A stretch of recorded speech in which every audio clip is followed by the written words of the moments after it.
We're about to take it back. Ladies and gentlemen, here it is, the most listened to radio show on the planet. This station is now the ultimate power in the universe. Tony and Lee on the radio. Dr. Joe's therapy on the radio. The love doctor going live on the radio. Two mics and a mind on the radio. Radio, turned up on the radio. Radio, turned up on the radio. Turned up on the radio. Turned up on the radio. Two nights and a mind. Two nights and a mind. Two nights and a mind. Two nights and a mind. Hello. Hey. Hi. We're here. Hey. What's going on, everybody? What going? All my Jamaican friends, what going? Right. Yeah. As y'all can see, I ain't gonna tell y'all where I'm broadcasting from tonight, but I'm gonna tell y'all where I'm at. I'm gonna give y'all a hint. What going? See, little. Okay. Oh yeah. How y'all doing today? Pretty good. It's freezing. I did not know it got this cold in Georgia. When I moved here, it was with the. Oh yeah. Yeah. I did not know. Yesterday I went out my face felt like it was freezing and it was gonna fall. Oh yeah, it's freezing out there though. But all the ladies are telling me that I'm hot. It's cold as it is out here. The ladies still say I'm hot. Oh yeah, even when I'm over here. What going? Okay. Then most want papers over there. It's less than 67 degrees. What's the temperature? Because people down now coldness over here. Let me see.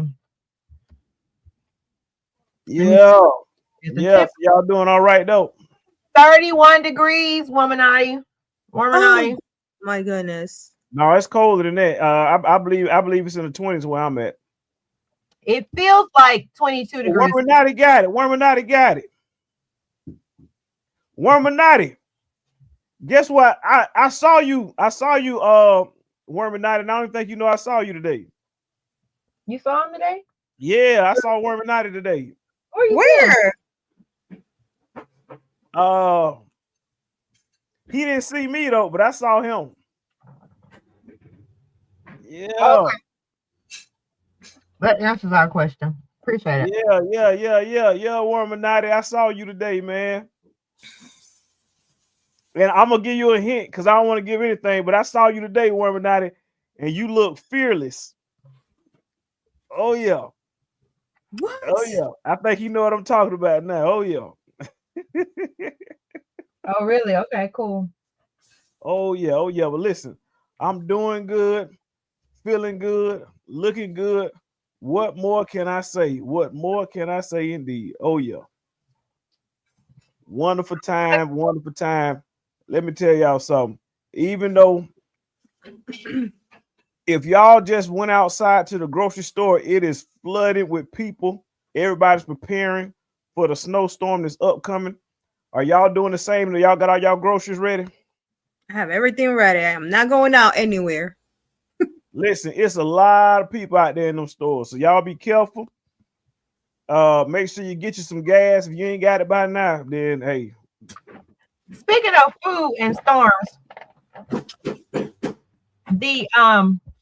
I heard today, the public school system here in our county, they gave the students lunches for tomorrow to take home. Wasn't that great?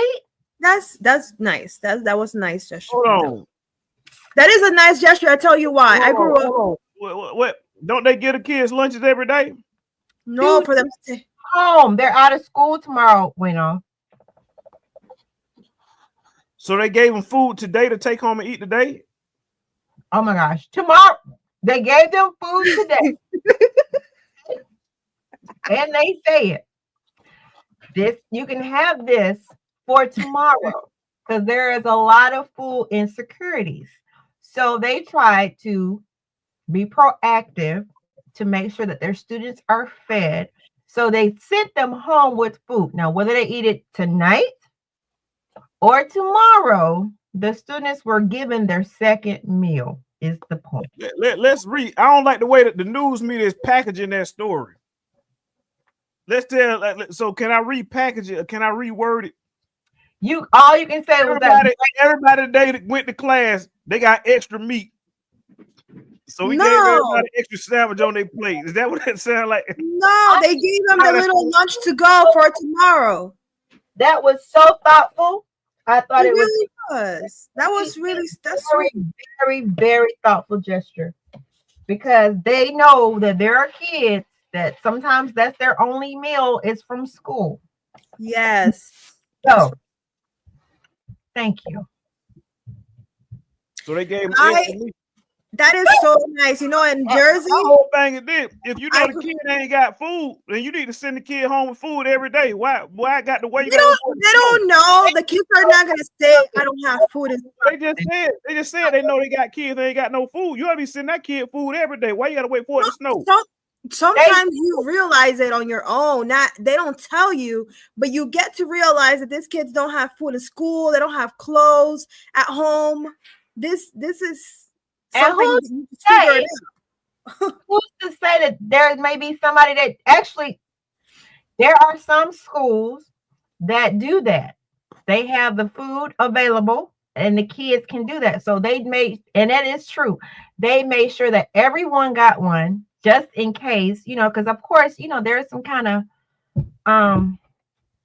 could be situations where a kid is ashamed that that's the situation for them. So they do allow kids to get food if it's left over. Everybody don't know that that's the case. So, yeah. I don't know where I read actually that a lunch lady had given the kids food to take home from and they fired her. Yes, I remember hearing that. Yep. Mm-hmm. That is crazy. See that hypocrite? See how they hypocrite? That's crazy. There are procedures and policies that people have to follow. Yeah. And even though you have to, your heartstrings are pulled and tugged, and a lot of times things are you're not allowed to make decisions on case by case situations, that you have to just make decisions for the masses.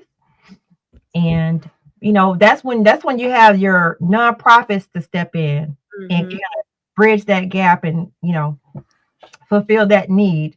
Right. So that's why you work hand in hand with that, because there are things that government entities cannot do. So they rely on nonprofits, community leaders, community partners to bridge that gap and to fill that void. Right. That was nice. Mm-hmm. They want to know what you're eating, Love Doctor. Oh man, listen. I am eating chili baked potato loaded with everything. That thing it's good. Oh my goodness. Mm-hmm. Oh man. Yeah, that was so nice, very sweet. In New Jersey, this is very, very common where they close the schools all the time because of the snow. And they usually do not give kids food to go. And some of the kids stay without eating at home. So that was very nice, actually. Very, very nice. Very nice. Yep. Georgia's not that bad after all. Those kids in school right now, they call Generation Z, because I seen an interesting article. What kids? I'm sorry. The kids in school right now, is that Generation Z? I believe so. Like what's the year? Like they have the millennials, then what come after that? No. I think it's X. Generation X, and all the kids now Z. I think Z might be the retired, the older people. No. Going on. What are the kids right now in school? What are they called? Okay, let's try it again. I'm gonna call them millennials. They have X and Z. I don't know who you call them. One is Z, one is X. So I was looking at an article. It was an interesting article earlier this week, and the article said that whatever the kids who are in school now, the kids are in grade school now, those kids the majority of those kids will be permanent. They will have to permanently always live with their parents because of the economics. They will not be able to afford a house, an apartment, or get a job and where they can be fully independent. I was reading an article about it earlier this week. Interesting. Yeah. I might tend to agree with that. Because You think that's the problem? You think it's the economy? Just Absolutely. listen, Literally, things not are literally unattainable. It's literally unattainable. You know. yeah. Inflation is really bad. Yeah. And if you think I mean- about it, when you look at the generations before us, such as i.e., our grandparents, they were actually homeowners, but yet they were quote unquote had less education than we would. So how is it that the people who were quote unquote less educated actually were able to function and operate in ownership? And now the more education you get today, the economy is literally it's unattainable for a kid who's in school now to grow up and be able to get. I think also that generation was more resourceful too. Everything else. What you say now, Dr. Joe? I thought Tony I was think that generation was more resourceful as well.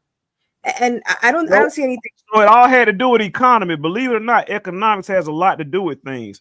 Sometimes you can look at things and say resourceful. When you start looking at the majority and you look at things as a number and an overall majority in percentages, then you realize it's an economical, force they're going up again versus just an individual, things of that nature. So that's what the article said. And I don't know again if that was the Generation Z or the Generation X or whatever the kids that are in grade school now. Is basically saying they're projecting already those kids will not be able to sustain and live their own lives independently. They will always have to depend on a parent or live with their parents. read private messages, Love Doctor. All righty. Yeah, but what I want to say was when you were talking about our parents then and versus today, it's the same situation. When our parents bought homes then, were unobtainable, unaffordable. You got to look at if you do what they made back then, the cost of housing, then do the interest rate. When my parents bought their first home back in 1978, I was in the 5th grade. I was 10 years old. That house was $26,000. The interest rate was about 11 or 14%. Now they was paying about $300 and some a month, but do that time what they were making. Right. So when you look at it, nothing's really changed. What they do is you just give more money. You just take the cost of the goods up, so you still keep a large, vast majority of our people in unaffordability as far as it looking that way. But it's always been the same game. All they do is when they give you a raise, you take the cost up. Just like when your job comes along, give you 8%.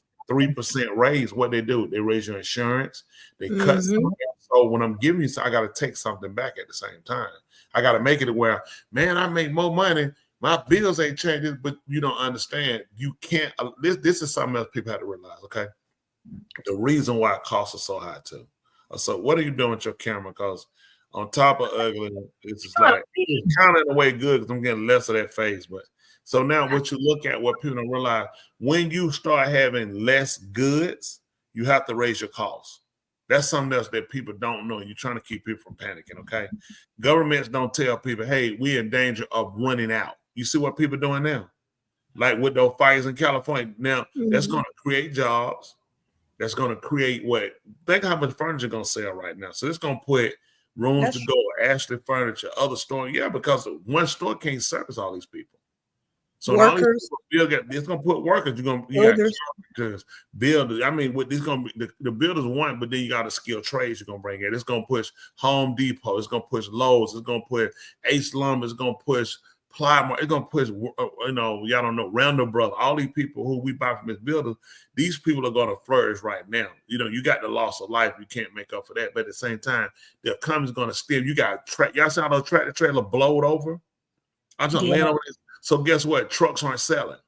So now these truck drivers are going to do what? A lot of these trucks are going to be towed. They got death cells. They've been laying over like this too long. A lot of these trucks are going to be considered towed. Freight. So a lot of these people not moving freight. There's freight that's going to be shipped again. The insurance is going to pay for it. Insurance is going to go up on everybody else. But at the same time, it's going to stimulate the economy. It's going to create a false narrative like, hey, it's generating, it's moving. It's on the tragedies are actually creating jobs. I agree. You know, people don't, but then the same thing, what they don't tell you whenever you see these large costs going up is because they're limited on goods. Right. They're not Right. telling you, they don't have enough housing. Look, these Right. places are backing out. And the one way to slow people down is listen, when those interest rates hit 4, listen, these houses are gonna fly off the shelf. I'll tell you what's gonna be an issue, okay? If those rates hit down, now we're gonna go back to bidding war for home. Now that was a mess. Tula and I, we looked at another home. It was a night. I gave the people the price. I told the lady I wouldn't give her a dime over it. No, she took less than what I offered. Everybody who came with offers under me that went over me, none of people could afford. None of people could qualify. I told them what I was gonna give them. Not a dime. My agent that had Magwood, I said I would not give her a dime over what I said. Wow. Listen, she came right back and sold the house for $10,000 less than what I offered. Why? That's crazy. Because everybody comes with these fake bids that you ain't even approved. Your stuff ain't come. You don't have the money, but you sold a false narrative, made somebody grab your contract, and I found out she sold for $10,000. That house now worth probably about $800,000. Yeah. Easy. It was a nice home. It was a really nice home. What's been the profit in how many years? I mean, that house is junk. With what house is going for her now? That night, the neighborhood was nice. It was a really, Yep. it was a really nice neighborhood. I liked everything it had. I went and put a fountain in front of my house because I liked that one. That was when I was like, I ordered one. I had a fountain brought down here. I had to get it made, ship it to me. I'm putting a fountain in my front yard. That's I'm put a wraparound driveway. I'm gonna put it out. You know what? Y'all got that fountain, and I could probably count on my fingers the time I ever seen that fountain working. So if I cut on right now, it's not a fountain, it's a statue. It's not a statue. That's how you been invited. The fountain has to have water in it. If there ain't no water in it, it's a statue at that point. It's water every time it rains. So shut it. Wow. Well, speaking of this, something interesting that I saw, I want to share with y'all this particular article in regards to that topic of generation. Gen Zers is actually what that's called, and that's anyone between the age of like 10 years old, and I think it's 10 and 17 or something like that. But I want to share with y'all this particular article that it says about it. It says Gen Zs is widely considered to be the struggling to afford basic living costs due to factors like high housing prices, rising inflation, stagnant wages, leading to many to live with their parents or facing significant financial strain when trying to live independently. So I have an opinion about this. It goes to high housing costs, stagnant wages, student loan debt, living with parents. It's a lot of different. I have an opinion about it, and it's just my opinion. I could be wrong, but as I analyze everything, just because I would say my career, I've learned to calm that down because it's a different era of my life. But I think that this world puts things in your mind. It's kind of like putting you in a box. So if in the news this is saying to this our generation, I guarantee you that this is going to become an excuse for these kids to eventually. I've never seen such a generation of lazy kids in my life. A reason or an excuse for the parents to accept this behavior. Exactly, and I don't want to take away from like it is getting very expensive, but it's expensive for everyone, including us. And if we're able to survive, I believe whatever generation that's coming through work hard and they're able to survive. But if in the news they put, hey, Generation C is not going to be able to survive, guess what? They're not going to be able to survive. And this has been happening our whole lives. It happened with mental illness. Believe it or not, they slowly started to come with the news. We've never seen such mental illness on teenagers in our life. All of a sudden, everybody has mental illness. And I feel like they put these things out there to start enabling whoever is coming through. I don't want to take away that it is getting expensive. Yes, I know inflation is going up. However, there's ways. And I've never seen such lazy kids. My kids that I give therapy today, they're so lazy. It's like, incredibly lazy. And I give them things, I connect them with social workers that can help them, and they're just lazy. The kids just don't want to work. And guess what? Oh, but it's because I have mental illness. Okay, but other than that, you're able to work, but this world has put them in a box so much that they can't see further than that. And that's why I feel like sometimes we have to be careful into what the world gives us, because we enable ourselves. Right. My opinion, it's just becoming really bad. And if I say that, I feel like teenagers are going to be like, yeah, you know, you heard. So now it's going to be hard for us. So you have to accept us like that. That's just that I'm seeing it. I'm not saying it's not 100% true, but it also causes to enable people. I totally agree. Well, So redify people, that is not a bad idea, actually, with them kind of moving back in doing. I'll tell you why I agree on the fact that young people are lazy. But at the same time, it's just where we are today in society, where we need to be able to establish, need to be able to set the home structure back up and get them a better source of going out. What we've done, if you look at it today, we are putting the kids out, but what's going on with them, they're not able to stabilize themselves.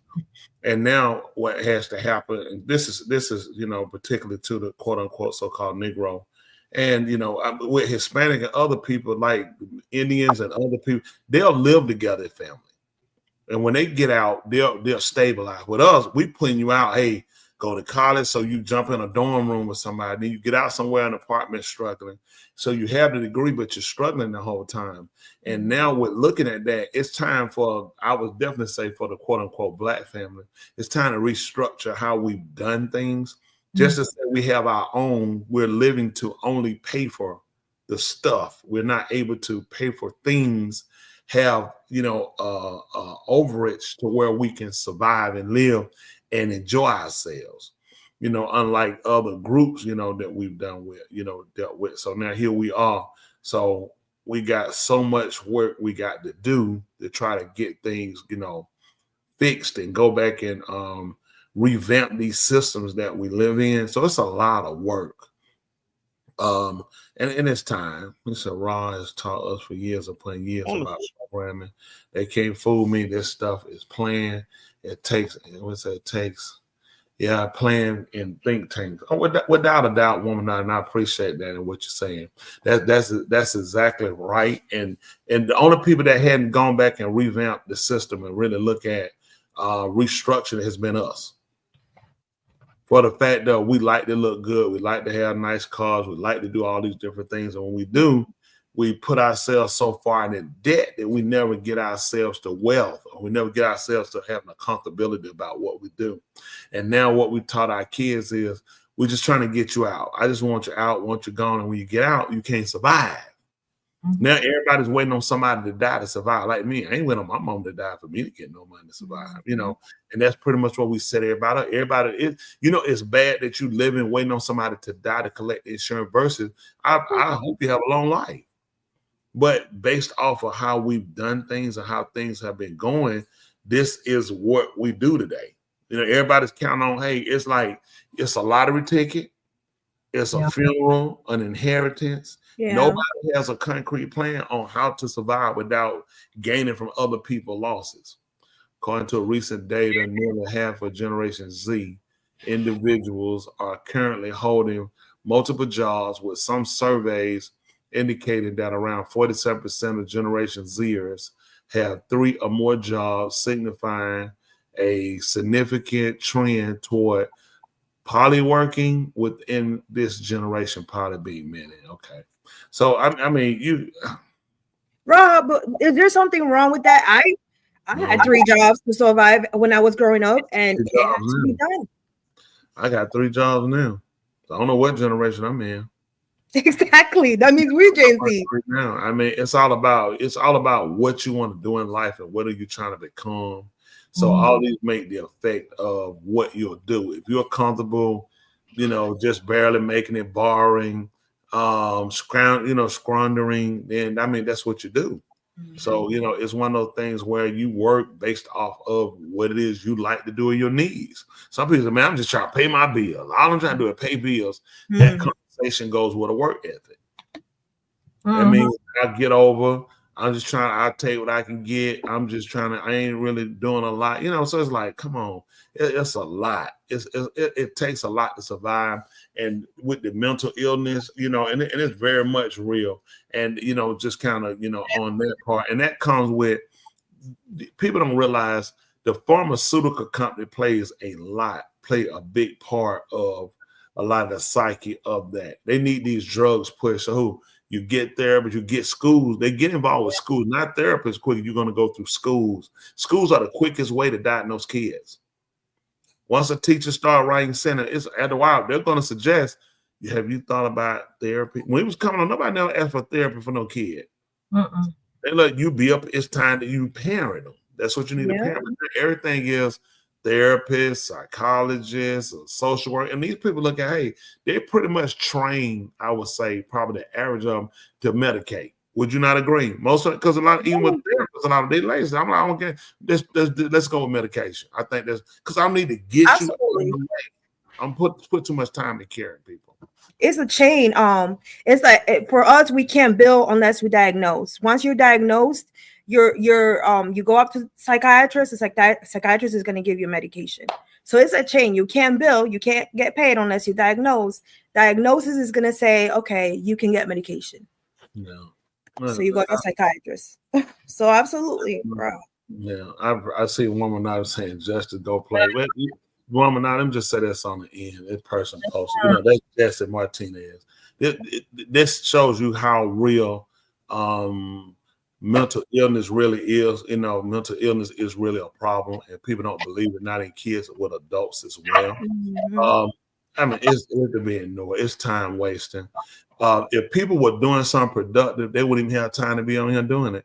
So what it really showed more than anything, Bishop, woman, not that my bishop, I tell him, people, we ain't got, listen, you're going to find it when people have nothing else to do in life, lonely, nobody about, no friends, nobody cares for them. And it's bad, you know, but you create these situations for yourself that people don't want to be bothered with you.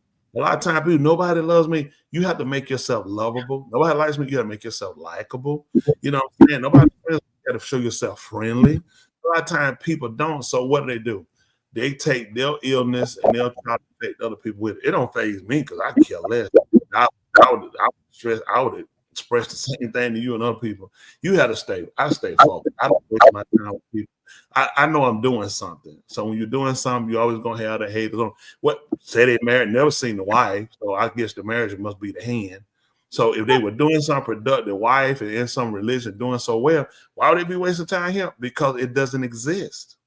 See, a lot of stuff, if people pay attention to it, and they need to fight or hate them, you really feel sad. You feel sorry for people more than anything, because that again shows you where people feel like mental illness is not real. Mental illness is very real. These people show you that they really have a mental illness.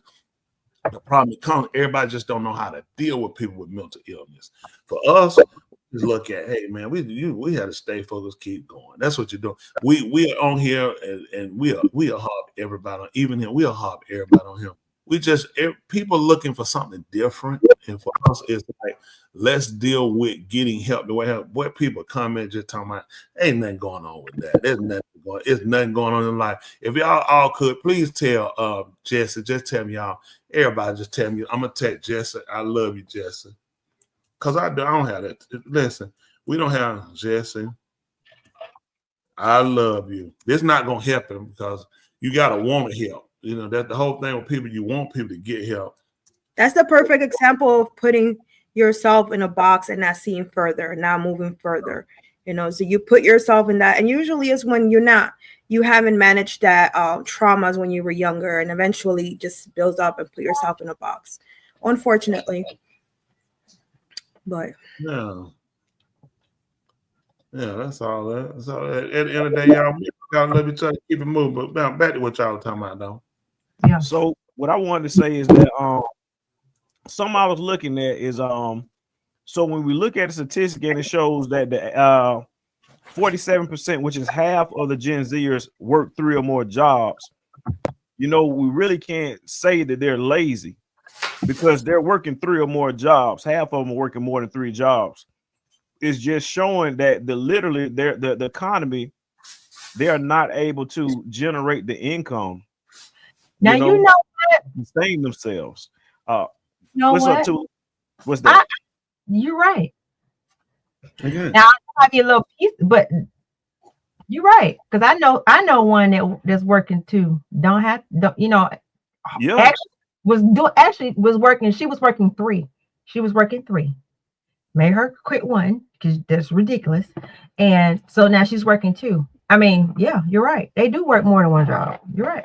So we were just talking about earlier, just some homes recently built. These are cabins. They're not even cabins. They're like kissed up on each other. These apartments. These things. And how much is the monthly rent, Tula? It 22 to 27, just depends. Yeah. That's crazy. Room, 2 bath rental. This is here in Newton County, Rockdale County, and these other counties. See, this is what people don't realize. This is why it's so important. And this what hurts us is here. The individuals fighting each other. It's like I ain't got time to fight with nobody, man. We got too much work we got to do. While we terribly kill each other, who's helping these elderly people who can't afford to get food, medicine, and Thank you. You know, Yeah. You know, the time. They're the ones that worry me, really. And, you know, I'm concerned about somebody. How you concerned about? Why you not concerned about yourself and trying to help people get it together? We got people hurt. We got families hurting. We got families on the brink of outdoors, you know, and families that are out. It used to be like, you're going to mess around, you're going to be outside. You can't say that. People ain't messing around. They just outside. And they're people doing everything they can based on this, how they're going to get us.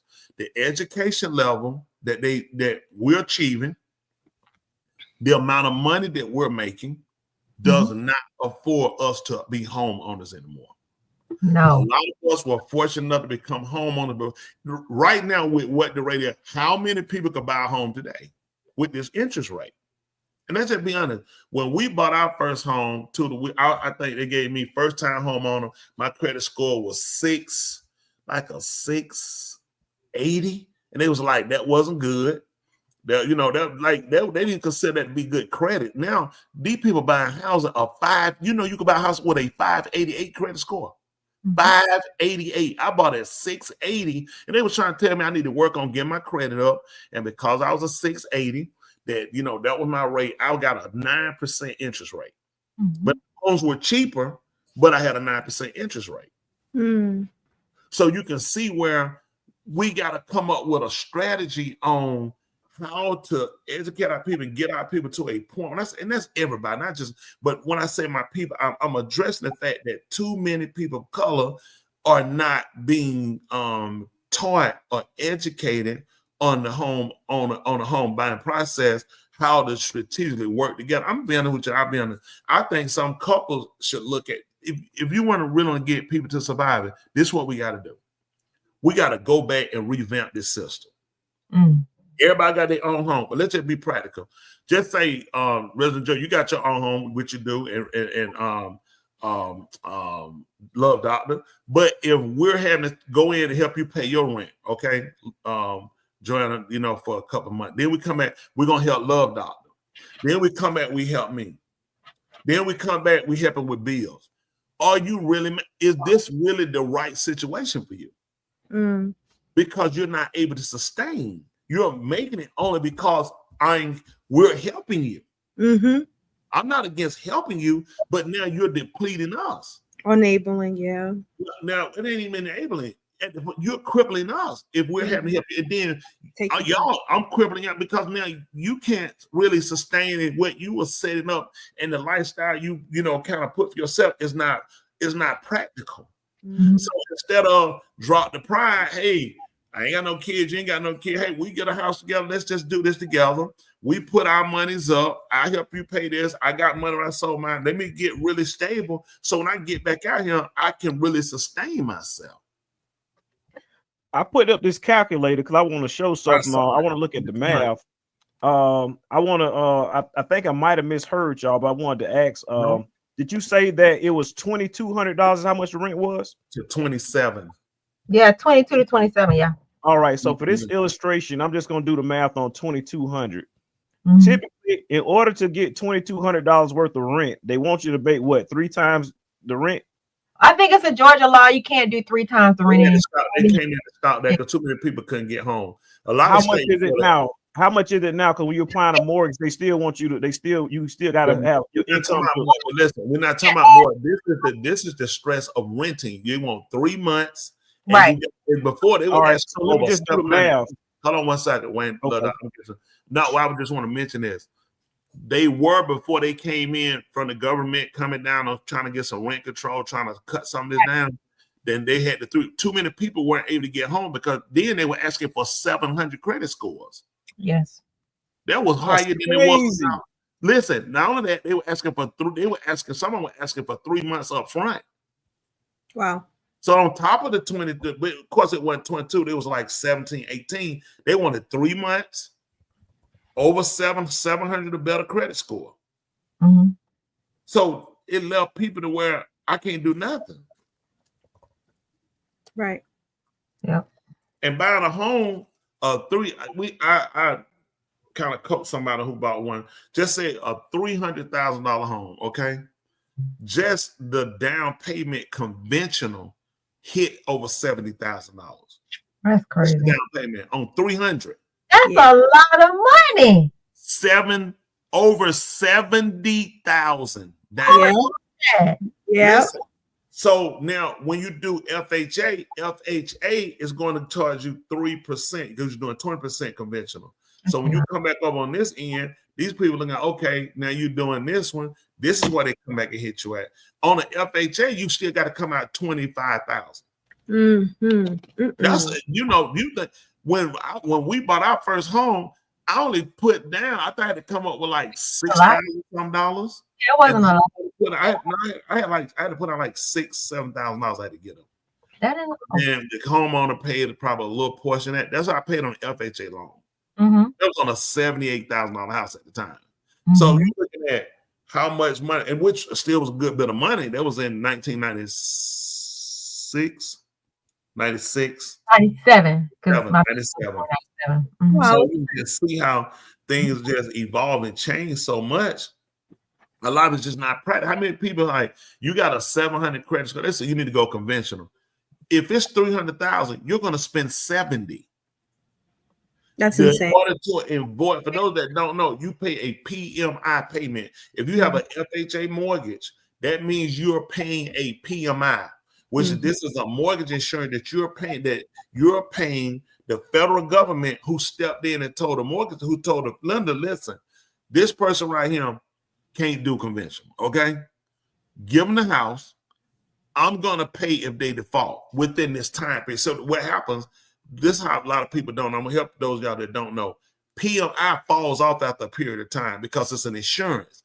Yeah. After you've been in the house for so many years, the government's saying, I'm out. You had this house for 10 years. There's no reason for me to still be involved. Mm-hmm. Well, what this person has showed themselves stable for 10 years. Right. So I'm backing out of this deal. So what mortgage companies started doing, and they do still, they continue to charge you PMI. Mm-hmm.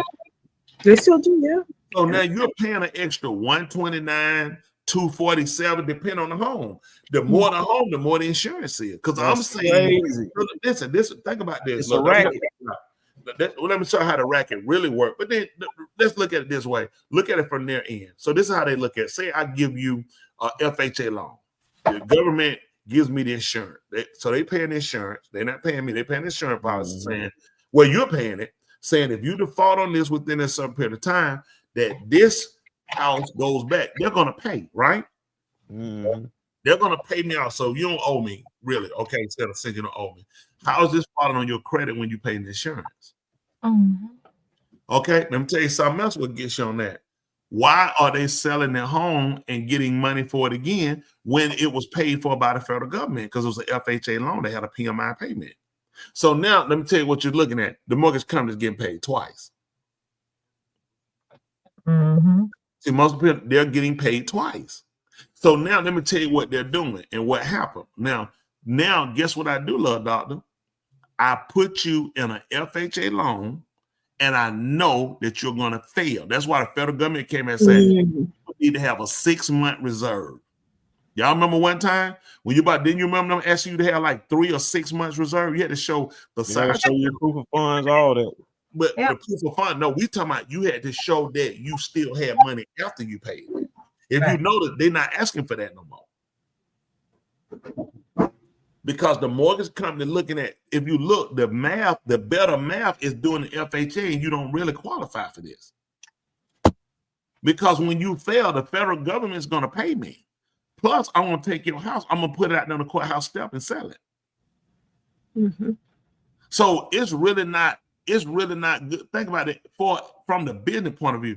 I can wait on you to pay 30 years, love doctor, and I'm going to make triple what you owe me. But if I get my money right now today, I can get some more suckers and put them into the FHA loan. So for those of y'all that don't know, this is how you get beat with the FHA loan. This is why they make it look 580 credit score. If you are a 588 credit score, your credit score says you don't pay.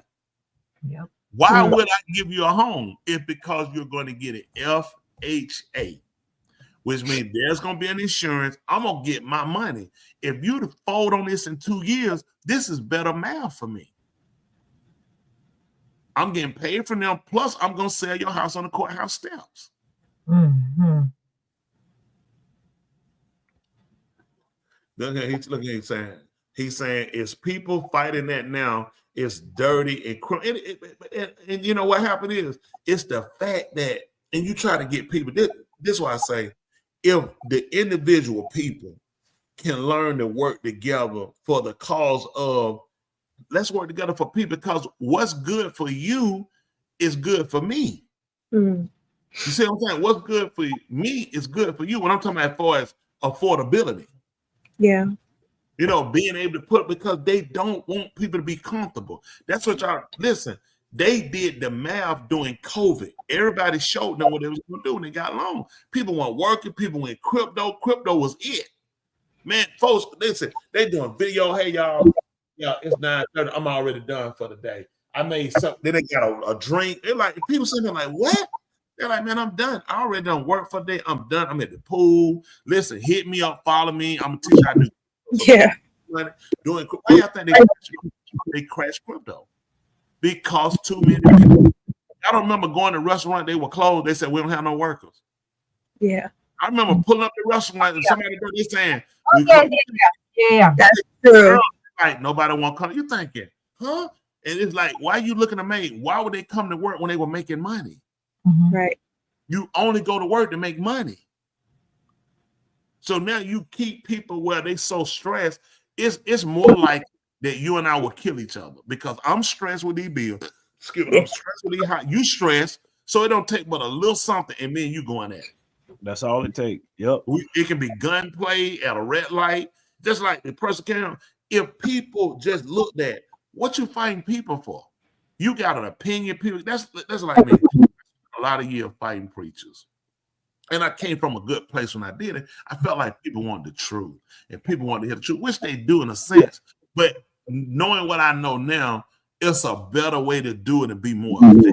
You know, people try to say, I don't say nobody to say that, but I looked at, you just want me to stop doing what I'm doing, versus looking at, if you're going to be effective when you do something, people have to perceive you as genuine. People have to see you as genuine. You got to be able to explain your case well enough where people will side with you, you know what I'm saying, or conjoin with you based off the fact that I like your and your presentation where you're trying to give it. This don't get people. It really, they're like wrestling. It played. Y'all remember wrestling had all that arguing fussing? Yeah. And how much of that y'all watching now? And that's what happened with people after a while. People tire from it. Do something constructive where you become effective. You know, that's a lot of people don't realize you're not effective. And when you see you're not effective with something, why would you keep doing it? It shows the lack of stability. It shows the lack of understanding. It shows what is your real purpose and cause. We have to try to educate our people. This time I'm saying my people in general, on strategic, maneuvers you make in order to survive, and then get past surviving and get past, let's get to living. Then we get to living, then we want to move to living comfortably. First things, I want to teach you how to live comfortably. First of all, I need to teach you how to survive. Right. Because if I get you living, you're not to survive, you're going to die. Yeah. Yeah. So let me say, right now I'm choking real bad. I'm choking. Is it good to try to drink right now? Mm-mm. Why not? Are you joking? So these are survival techniques. Most That's people don't right. even know you're choking and you still, it's not making sense. You don't know how to survive. We Yeah. have to teach survival, so then teach you how to live, then teach you how to live comfortably. Right. You understand? You have to move. People keep thinking they move from 0 to 100. It's impossible. Impossible. You didn't talk about a car 0 to 60. That car got to go through all the changes, the gear shifts or the training. They just first thing they think is 60. I don't care how quick you do it, it still has to run through the whole cycle to get there. And that's what we got to teach people. You got to go through the cycle to get there. Now, This is free therapy, people. This is free therapy. If people are not paying attention, then that's on them. A lot of people do not know how to survive, and a lot of people do not know what their purpose is in life. If you ask them, what do you want to do? What are your goals? Especially teenagers, they do not know. Yes. So like Preacher said, like there is a process in between, and they don't know what to do with that process in between. So that's true. Want to share with y'all a clip of something that I seen that was actually on Fox News. It's a show called Fox and Friends. It's a quick 20-second clip that was showed of a Gen Zer, and it's frustration that a lot of them are having right now. Let's take a closer look. Somebody explained to me in crayon eating terms why I make over 3 times the federal minimum wage and I cannot afford to live. And I do not want to hear the pull yourself up from your bootstraps, work 90 hours a week. That's not the goal, guys. A 1-bedroom apartment, $1,800. 2-bedroom apartment, $2,200. Who the can afford that? It is embarrassing to come out and say that it is a struggle to survive right now. But I know so many people are struggling. Yeah, it is. Everything he's saying, it makes sense. And I'm not saying it in a critical way. And that's something else we got to do. You listen to people with the compassion to understand what people are saying. First of all, he's a young man. He looks to be in his early 20s. Mm-hmm. Think about this. What age were you when you were paying over $2,000, $1,800 for something? that's true. I You was see, saying you gotta not- That's a lot of money. Big age. That's what I'm trying to say. You That gotta is look true. at them and say panicking. These numbers are astronomical because you still got to do lights. You got to have a car. You got to get insurance. Everything to live is going up. Everything. I hear them say a lot of them sold on being a pro athlete.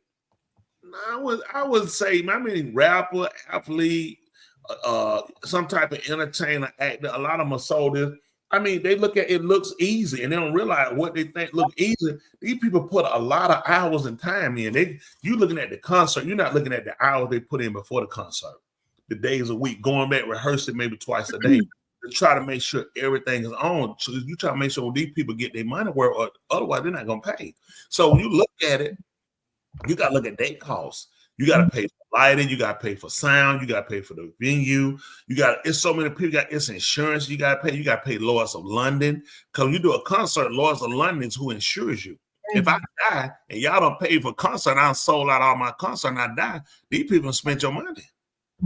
So now Lloyd's of London is requiring me to have a certain health. And if my health don't meet the mandate, or if I'm being blackballed, no concert. You can't do one unless Lloyd's of London is gonna back you. So there are so many things when you look at these young. Look at this. Listen, how would I know that? Look at what I'm still this person. And guess what his degree? His degree is in this. He used to actually work in the industry. Look what he said, true preacher. See, people, a lot of stuff I learned, and I've been guilty of this in the past, and I'll admit it. A lot of times we blurt out things from our emotional standpoint to where we don't really look at a bigger cause to say, don't be so much in your feelings when you say things. Really look at it and look at like a pro athlete. They got to make their own practice, okay? You don't get all that. I do think the money's excessive, but you pay for it. They ain't getting it from me. So I think the money's excessive. But you got to look at how much time they put in. It's less time with your family. It's time you got to spend practicing, going to therapy. You know, because you got to get there because you got injuries. You still got to play. You got to do your own training, own workout with a trainer. Then you do your own. Then you still got to make. You got to make these camps. You got to come to their practice and they train, or you losing money. You on the football field, your jersey come out. Folks, these are fine. If your sock roll down, these are fine. These are $10,000 fines, $5,000 fines. You got so when these fines add up, you thinking you're only getting paid per game. So if I got fines in this game, I could have played for free today. Let me tell you something else people don't know with football. When the season is over, they go back through all of the film. So just say like stuff they see, like a late hit. Dwayne hit me late. Oh, and the rep, man, look at that blank. That stupid rep. Guess what happened? This summer, Dwayne, you will be getting a fine from the NFL. So what they meant, they go back through it. They want their money. So I pay you a lot of money and I come back and I fine you for a lot of money. Oh, go ahead. So something I wanted to show, I wanted to pull up a calculator. I wanted to do a math equation. Really quick, if I can, if that's all right with y'all, really quick. I wanted to pull up the math equation of y'all said about $2,200. I see in the chat room, Bill posted something along the lines of saying, hey, need to make anywhere from 2.5 to 3 times the rent. So if my rent is $2,200, I need to at least make 3 times that, which means I need to make $6,600 a month. And I take that monthly salary and I multiply it by 12 because there's 12 months in a year. And that gives me $79,200 that I need to be making. The problem is according to statistics, the average generation Zer brings home a salary in the amount of about $45,000, which is approximately, $35,000 less. So they're nowhere making the money. So it's literally like things, homes, apartments, those are really unattainable right now. And it's due to the economic climate, and things are only getting worse, even when you look at it mathematically. So just want to see on the side as well. So seeing those numbers and seeing those issues, what would be the advice to give? What would be a solution or some sort of, I wouldn't want to say hope, right? Quote unquote, how they call it, for these kids that are going through this. Because I mean, we've seen all these problems and it's factual, it's happening. That's crazy. Crazies are numbers, they're not matching. What are some solutions for this upcoming teenagers that are going to be adults that are going to have to survive in this expensive world? What I was saying, stay home first. Yeah. Wait before you leave. Because you step out there and you can't make it, then you fail. Your parents done broke your bed down. That's it. So the first thing I would say is get your stability. That don't mean lay up, create all these bills while you're standing. You need to keep your bills minimum and you keep your money coming in maximum. You need to make sure my suggestion, make sure your parents are straight before you leave. So, this honestly, the way it should be done.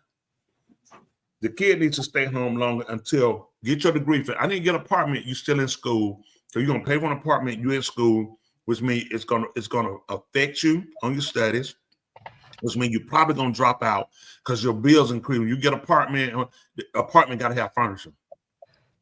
Yeah, you want to do stuff. You got friends now. So before you know it, school's gonna be out, and you're just gonna get another job.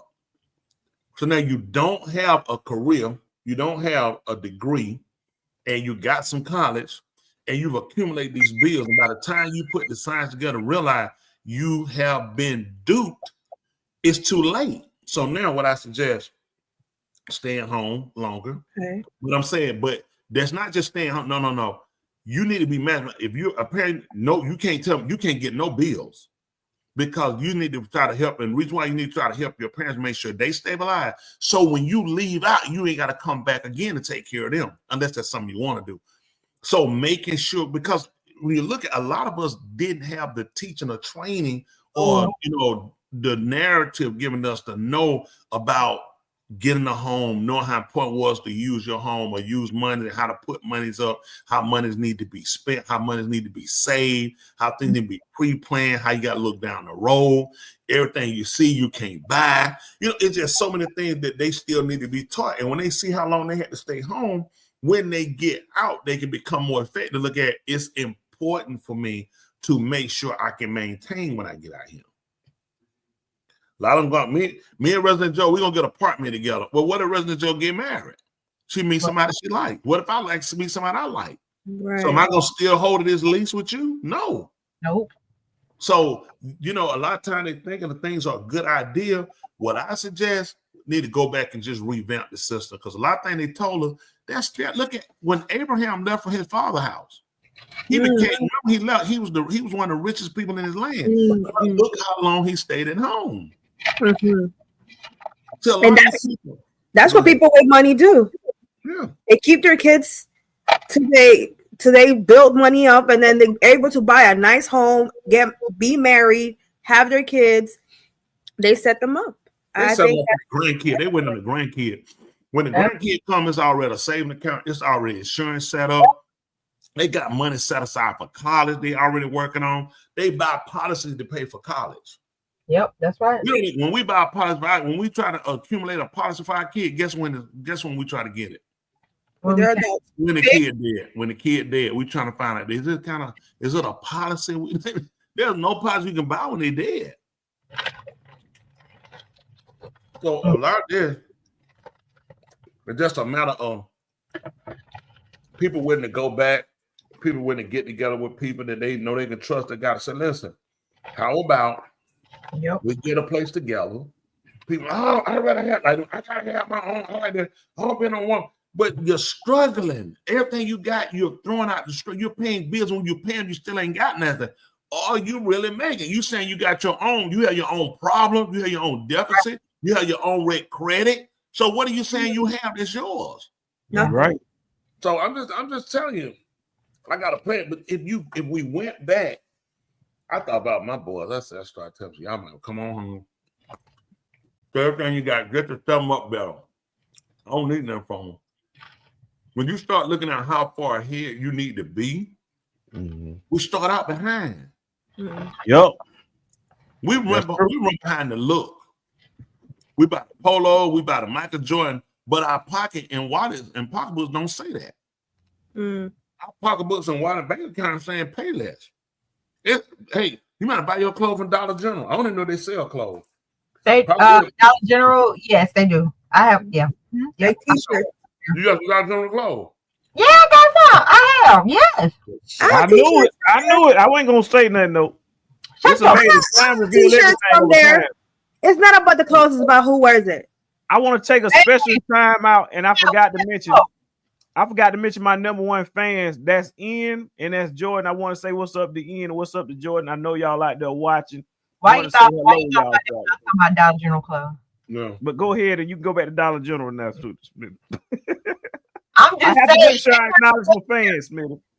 They have stuff in there. You can get NFL, Major League Baseball clothes like Braves shirts or Falcons t-shirts or things. Five and Below has nice t-shirts, very nice quality.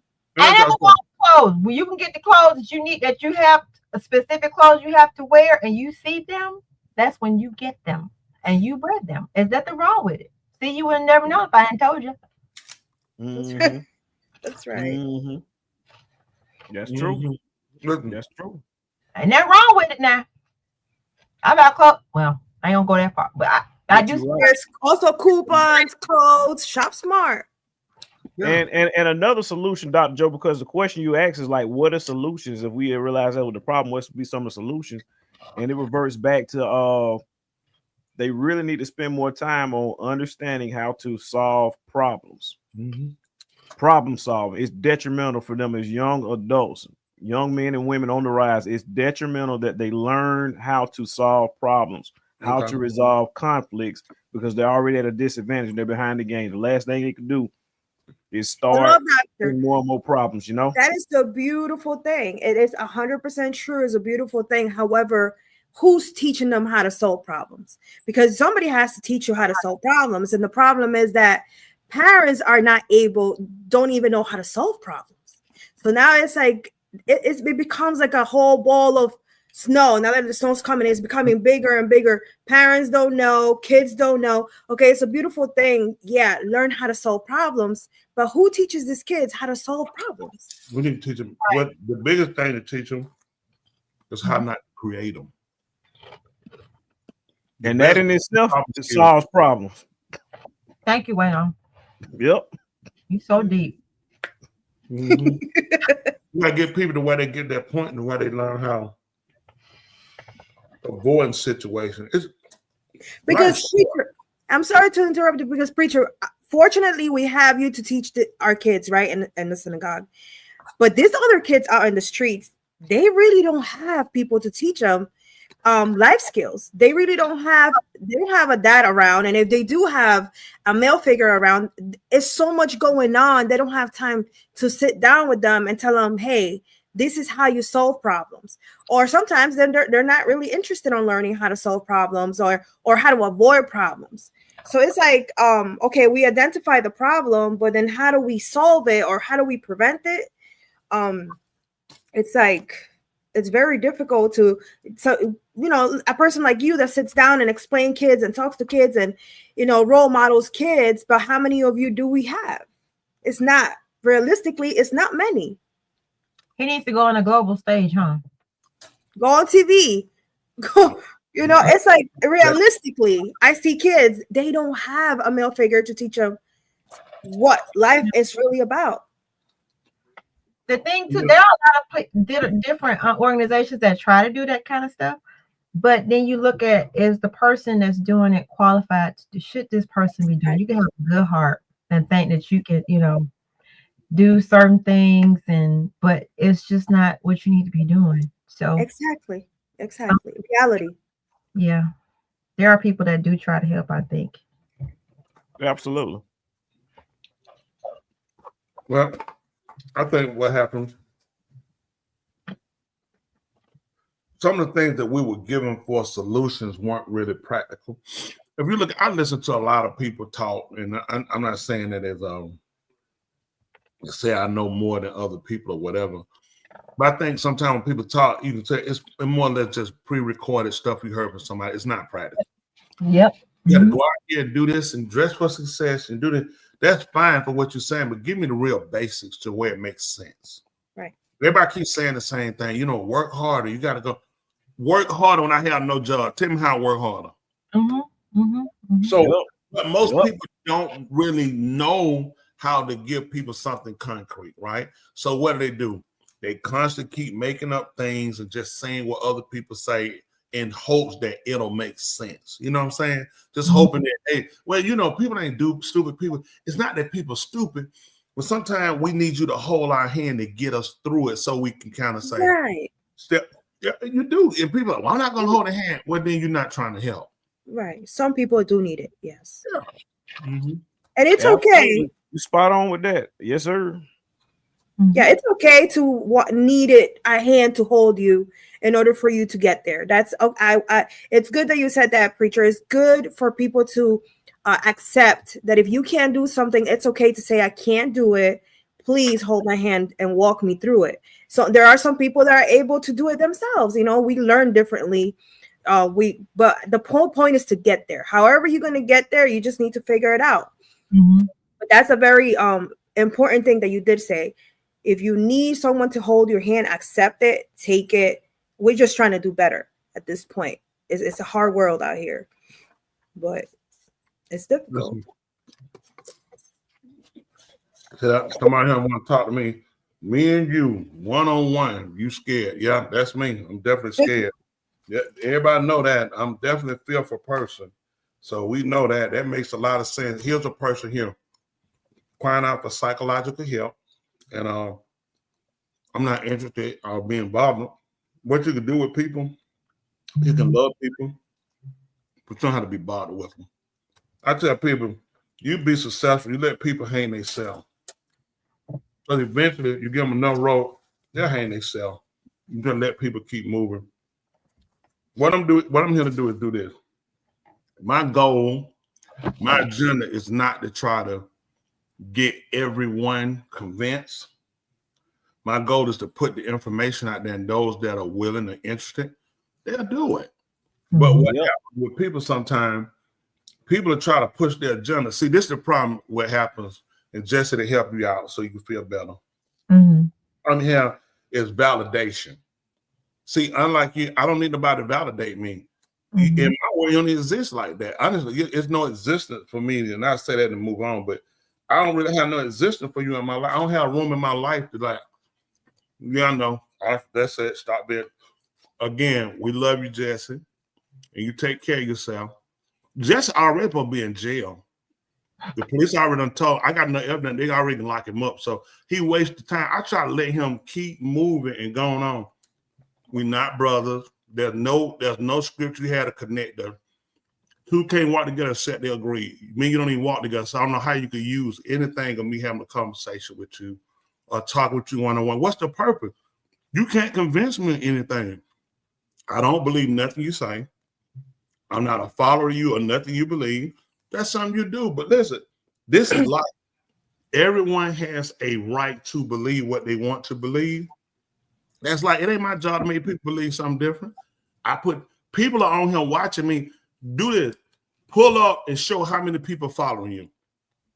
You pull me real people that are following you. You show me the people that are following you, and then we'll look at talking. Give me real numbers of people that's following you. Just give them to me. It's not hard. Just show me that, because if people were following you, they will get you some help and realize you need help. You need help. And perhaps the Most High see fit, he'll grant it to you. But moving on from that, back to what we were talking about. Solutions for these kids are upcoming to become adults, and helping them to find solutions to this factual issues that are happening in the world, especially with economy. Again, you got grown people. If you look at it, where the world is right now economically and how it's fashioned, I mean, the people that's trying to teach the kids don't know themselves. This threw everybody for a loop. That's true. If you look at where we at right now in the world, people are, I mean, it ain't just the kids, the parents are panicking. Everybody's looking at what are they going to do. So when you put the time to look at helping the kid, the adults need help. Yes. So we thought the answer was like they taught people, you want to teach someone how to swim, you heard that? Throw them out in the water. That's a good way to get a drowning. Wow. But I mean, people used to believe that. There are people, how many of y'all on here, they taught you how to swim by just throwing you in the water? And see, that's what happened. People do that because they don't know. Like I remember, I'm telling when Bryce was playing football, his dad, he was telling me about his son. His son's a quarterback. He said, "No, I get that." I'm telling what he said. He said, "No, I get that little nigga tough." I'm trying to figure out, wow. No. He said, I had him in the car. He said, when I bring him to the game, I tell him, you're a little punk, you're a little faggot. He said, I make him start crying. You know what I'm saying? I make the little nigga start crying so he get tough. So I said, I'm like, you call your son a little faggot. But that, see, what he was doing was trying to teach his kids something he didn't know. Somebody did it to him. So when we criticize them, we have to also remember the reason why you got this bad mindset of these people is because of the fact that they don't know. You can criticize, you stupid, you this. Let's just be honest. Somebody taught him that, and he feels like that helped shape him into a man. He did not know how to have a definitive conversation with the kids to say, hey, let me talk to you, son. Being a man, this is what you have to look at. This is what you got to do being a man. These are things you need to look at being a man, having credibility. Right. To look to. I'm saying it's not about playing sport. It's about making sure you reflect something. You know what I'm saying? Right. Keeping it, you're doing things. But he couldn't teach that. The way he knew how to teach his son was to call him a little faggot, call him a little punk. And, you know, he said, that way he come out. That way he'll go. You know what I'm saying? Please go. You see what I'm saying? That's the mindset of these people. Wow. So I mean, Yes. I did criticize them a lot, but now I just look at people, man. People don't. Wow. Listen, That's crazy. let me show you That's something. crazy. Stability. Just show you this right here. This right here. Listen. This is a man married. Just show you that. This is a man married, a man with kids and grandkids. This is the sense called, please, I'm not scared of going to jail. This is the problem right here. This is what this should be the problem right here, right? He said, how call your parent or friends. I don't know. William saying, what is saying? Safety. I'm missing something. How a swim you teach. What is that? How a swim you teaches. I'm confused, William. Safety. Hi, a swim pool teaches. I guess you're talking about that's extreme when you're throwing them in the water. I mean, but some I was people throw them in the water. They'll throw them in there. That's the best way. Throw them in. That's what we know. Call your parents or friends. I'm confused. How call your parents or friends? Okay, I don't know. I'm kind of confused on that one. But the thing is, that's just the narrative. People don't know. And that's just it. We got to start looking at this, people, on a lot of ends.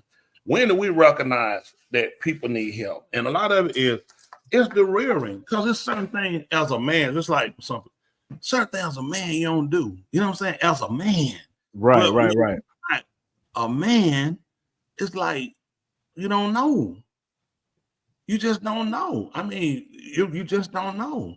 And there's a lot of things that people don't know. So you have to look and say, okay, do you involve yourself with that? That's something you want to get involved with, because you have to choose your situation, realize that's like me. A lot of people looked at me and looked me to help them. That's because of the person I am. And they know I have that type of information, They know I'm genuine about helping people. I care about people. But you have to also realize when there's people you can't help. As a psychiatrist, a therapist, haven't you found people that you see, it's like you have to just end it? So many, because you can only do as much as people want for them to be done for themselves. If they don't do anything for themselves, you can't really do much for them, and that's true. I know I talk about helping people. One thing I wanted to bring to y'all attention, this is something that I'm pretty sure most of y'all know, but to the viewers out watching, I want to share with y'all the stories. We all know there's fires going on in Los Angeles, but I want to show y'all this showing the extreme amount of vehicles that are actually stranded. It's about a 2-minute clip. Let's take a closer look. This was also another scene earlier. This is when a lot of people had nowhere to go. They abandoned their cars because the flames were fast approaching. As a result, LA City Fire, they had to come in because the road was completely blocked. They bulldozed all the cars off to the side to make that emergency route to clear it out. Eric Scott of LAFD and LAPD Chief Jim McDonald, they were asked about this situation. Here's what they had to say. So questions about abandoned cars, that's a good question that has come up. Law enforcement assists us heavily with evacuation, but please remember it's an active incident. We don't have the answers to all of these questions. We will certainly look at that. That's very important. I don't know if police felt like they wanted to make a mention to evacuations. Okay. Yeah, just on that question of evacuations, vehicles left on the roadway. If you have to leave a vehicle on the roadway, get it as far off the road as you can so that emergency vehicles can't get by. The gist of moving them with bulldozers was an emergency situation. You got to get those fire resources through, and they do what they have to do to be able to facilitate that. So we're asking really for the cooperation, and think a couple of steps ahead.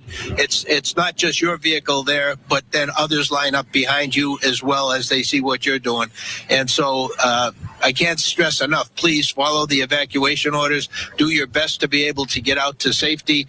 Bring the equipment you will need for the next couple of days with you, because as you've heard over and over again, this is not going to end very quickly. But this very, very, very dynamic. And you can just, by standing here, seeing us with the wind gusts and with the predictability of this wind's going to get worse tonight. So we want people to lean forward, ready, set, go, and be ready. That was Chief Kristen Crowley from the Los Angeles Fire Department. Okay, so as we approach the top of the hour of programming now, we've been on with fire coverage on Fox 11 since 10:30 in the morning. At the top of the hour, at 8 o'clock on Fox 11, we're going to go to our Fox primetime programming. But if you want to continue watching our coverage, you can flip over to channel 13, Fox 11 Plus, where we're already on. Some of you may already be watching us on channel 13. Look at that. What y'all think about that? So they don't know the source, right? Yeah. They do? They Yeah, do? they thinking that. Yeah, the source they were saying on one channel I seen was they were saying that electrical company that manages their power grid in California is also the same company that managed the power grid in Hawaii. Wow. They saying that company did say they reported some noise, I guess some popping or something from that from the what you call that thing? From the grid. So that's what they think sparked. And then, you know, some folks, no doubt, on their own started fires. A lot of people are looking at, hey, they're trying to get out, man. A lot of people hurting. They're looking at, hey, these fires, they don't realize they're going to send arson specialists through to check some of them because they're going to look at from some of the places of where it's at. There's going to be some fire that's like, there's not a fire here. It make no sense for your house to catch on fire because they're thinking it's going to come over here. It's going to get my house, and it's not. A lot of people don't realize this is going to be, it's going to be such a mess with all these accidents, with all these fires. And see, the debt is going to come to us. Those houses in Malibu, we're talking about 30, 40, 50, 60,000, $60 million home, $30 million home. You know, these homes are expensive. So the people that's going to pay for it is going to be us because all of our insurance is going to go up. The federal government is going to step in and bail. No insurance company can't pay for that. They're bankrupt. Mel Gibson home alone is probably like 30, 50 million in Malibu. Think about the contents. And he had cars burnt. That's just Mel Gibson. You know how many regular homes you can fix for $30 million? Yeah. You build subdivisions. True. So when they get through paying for all these cars, what you think gonna happen? Yeah. See, this is the world we live in today. And you know, that's why I say with people, the time we spend on fighting one another, when use your head. If you're a person and you say you're a problem solver or fixer, why are you not fixing problem? Why are you not doing something constructive to where you're effective when you do something? That's what I like about the message I preach. People come to me, want to hear me. People come to me. I had to turn people away. I had to turn them. I had to turn with no. And that is because of the fact I like to be effective when I'm dealing with people. If you can't honestly care for people, you shouldn't have them. And a lot of times people don't realize you have to be mindful about what can be reckless, what can be irresponsible. And a lot of times people don't realize that when you're doing things. But that's why it's only a few selective of us that are actually really pastors. A lot of people just carrying title because they really don't know. They assume. So think about this. If that was really your gift, if that was really something he gave you, why are you not doing it? Because he never gave it to you. You're really gifted as you thinking, you know, you would actually be out there and people will be following. But nobody's following because nobody believes. That's not to the, I'm talking people in general. I heard people say, I gotta preach to the pews. Where did he ever commission you to talk to chairs? I preach it in what you can't save chairs, you can't save walls, you save people. You save people by giving them what's beneficial and educating people on things, you know what I'm saying, that are conducive to salvation. Then how to live after you get saved, how do you live after that? Where do you go from there? Most people don't know. The most of what we heard, I even with me, I look at how limited things were. I saw things, how I seen them. A lot of times people don't realize, you know, we didn't know. We just didn't know. And people are afraid to say that because it makes you feel like you're less of a person. It don't make you no less of a person if you didn't know. You don't know. If anything, it shows your genuine and your sincerity. Yeah. But when you really recklessly keep doing things, it shows just the type of person you are, and it shows the demonic behavior you have. It shows the sickness in your mind, the fact that you don't realize you are reckless. You see what I'm saying?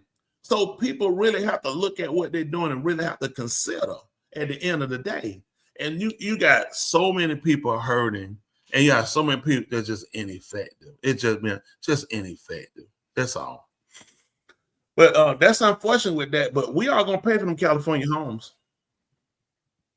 Why is the rain warm, cold, why hot? I couldn't tell you about that one. That's a whole nother situation. But at the end of the day, I mean, California is a start to how many more states that we're gonna have these situations in. A lot of these states are privatizing. They're sending things out, and this is what happens when you start privatizing. These people are not like when they came on, they started doing the deregulations where you start bringing all these people in using contracts and other things. Then you start bringing a lot of problems. We start losing the sincerity or the care or the earnestness when people were doing things. You see what I'm saying? Because when people were workers, they were invested. When you bring in contractors are trying to do what they got to do to get out. Before it was about being there, having integrity, getting the work done. You see what I'm saying? And looking at it was reflective of them. But now people don't see it that way. So that's the situation we're in now today.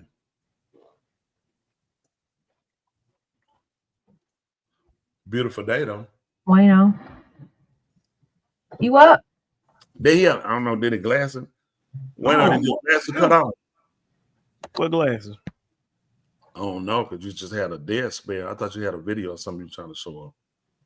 Another Pritchard, you I know you guys are into building. Another article I was recently reading was the material that they're using to build houses is just getting poor and worse and worse. And it was also when fire comes, it just happens quickly because of the material that they're using on building these houses. And that's true, or I was reading that yesterday. Well, more profit. Builders are looking for more profit. So when they're looking for more profit, certain stuff I won't use. But I mean, that's the each his own. You know what I'm saying? People, when you do builds, I had somebody ask me about they wanted me to do something for them. So I said, okay. I said, I got a sub. I send them a sub, let them look and see. So they found, well, I got somebody, they're gonna do it. People got, I said, okay, fine. That was great. Then it hit me, they want to send me over what they was doing, what they were charging, and let me know if this right. I responded. I was like, hey, hit me back and let me know this right. And the answer was no. And it wasn't because I didn't get this right, because of the fact that I don't get into other people's stuff. That's not my listen. I can't tell another man what to charge. I can say, man, I do that for $200. Well, you do it for $200, I wouldn't touch it. So a lot of times you deal with people looking at this is their craft. This is how they live, how they survive. They look at my credibility behind. I look at it shows a reflection of the credibility of the work you do. So they look at a lot of people looking at, I'm not using it. I mean, I'm not doing it. You know what I'm saying? Not for that. You find somebody do it. I tell people, hey, go ahead and do it. I had me and Lord Doctor had a place we were developing, and the people they were building like 6 homes. I think we got through. We did it for less. I told them I think it was like $750 a home. Is that what it was, Lord Doctor? Something like that, probably. And I cut it. Actually, I cut it to get there. I was like, we'll do 6 on my dog. They were like, oh man. I was like, okay. They found out the other price that they got was $1.2 million. Wow. 1.1 million per house. I told them, they wanted me to explain why was it priced that high. I told them I wouldn't look at it. It was a price because that's his price. But why is he? I said, I can't tell you why. And I wouldn't even try to find out because I could care less. That's his price. When you're out here, people don't realize when you're out here and you do this, people look at how much their work, their time is worth for them. I told them, I said, I ain't greedy. I said, I'm not greedy. So I ain't trying to get, I'm doing 6 of them for you. I said, okay, we'll do it for their price. Well, how did he come up with 1.2 million or 1. Because that's his price. Bottom line, so we left that, called me, they sent a back email, call it, hey, let's sound and meet again, see what we can do to finish it. Not interested. They lost that. They realized what they got to pay and they stopped. I'm like, listen, what another person, that's their business. I don't waste my time with trying to get into why somebody, that ain't my business. It ain't my concern at the end of the day. I look at what I'm going to charge you, what I can sleep with, what I can live with, what I can keep moving with, okay? I cannot answer for somebody else. So a lot of times you got people trying to figure out, how to build, hear that. People had to go with whatever you want to do. People got a right to set their own price. This, I mean, it's life. That's right. Inflation means lots of costs, increase. Why reason? Technology. That's true. Wrong. He overturned the table market by what? Good Jesus. I don't know what's talking about. Well, you got a lot going. I don't know what's going on with that one. I don't know who is Jesus, why he paying, and what happened. But if he I'm sorry, William. He might be using a translator. Yeah, it might be. Yeah. I would say somebody took somebody's stuff, you need to pay for them people's stuff. For me, that's just, again, with the economic situation being what it is today, people are going to be more frantic. People are going to be more desperate. Just like when you seen the gentleman who was on the train who poured the gas on the lady and burned up. Nobody know and it's unfortunate because it puts a bad stem on every Hispanic person that's here, which is wrong, because you got just as many crimes committed by blacks, whites, Asians, Indians, every one of these nationalities, everybody. People commit crime in every one of these races. And I mean, of course, the illegal immigration is a major problem. I think it affected the Democratic Party a lot with not addressing it. But at the same time, it puts the blame game. Everybody's looking to blame a race or a person for all of the troubles of the world, when actually it's something we've all done kind of conjointly. We've all played a part. Well, I didn't do nothing. Well, guess what? You doing nothing played a part. I was minding my own business. You played a part, because people don't realize if we could get a couple of common practices of what affects you will eventually affect me. Just like not addressing mental illness put how many people on the street without care. Not addressing homelessness does what for crime? Increases. So I'm saying not addressing early pregnancy, unwedded mothers. What does this do? But everybody keeps saying, I'm my business. We have to get involved to at least, it don't mean you can stop people. You can't go make them put something in, put it out, or wear this or wear that, or take this pill. But you can educate people. You can let people learn from the mistakes that a lot of other people have made. And then people can kind of make decisions on whether saying, I don't want that to be my life. I'm trying to create something different. Like for me growing up, I told my father he was a big drinker, heavy drinker, what they would call alcoholic. And that was something I feared, and I always wanted to make sure I didn't do. But in doing it, I didn't fear enough that I did. I felt like I was drinking. I felt like I was controlling it better than he was controlling. I realized the same thing had happened to me. I had been, just a compulsive drinker. And these are the things where you start looking at how important it is to get people to understand the dynamics of, like I tell my young people, if it's something you don't like from your parent, especially my young boys, I say, if it's something you don't like from your father, learn how not to hate him, but learn how to take from that and realize and learn and strategize how to never become that part of that person. Don't throw the whole dad away a lot of times. It's learning how to become that bad part. Sometimes, my dad, I hate him. The rest of it's people. This is what people don't realize. When you are a first time parent, everything you're doing is on the curve. You're on the curve. Learn on the fly, home. It's a book that come with the baby. Because every child different. You holding, kissing something that can't crawl, can't walk, change a diaper. This thing start walking and putting stuff down, snatching cover, falling, hitting, unlocking doors, going down the street. That thing, done joined the gang, is in jail, kill somebody, rape or something, which, Most High forbid, it won't happen. But let's just be practical.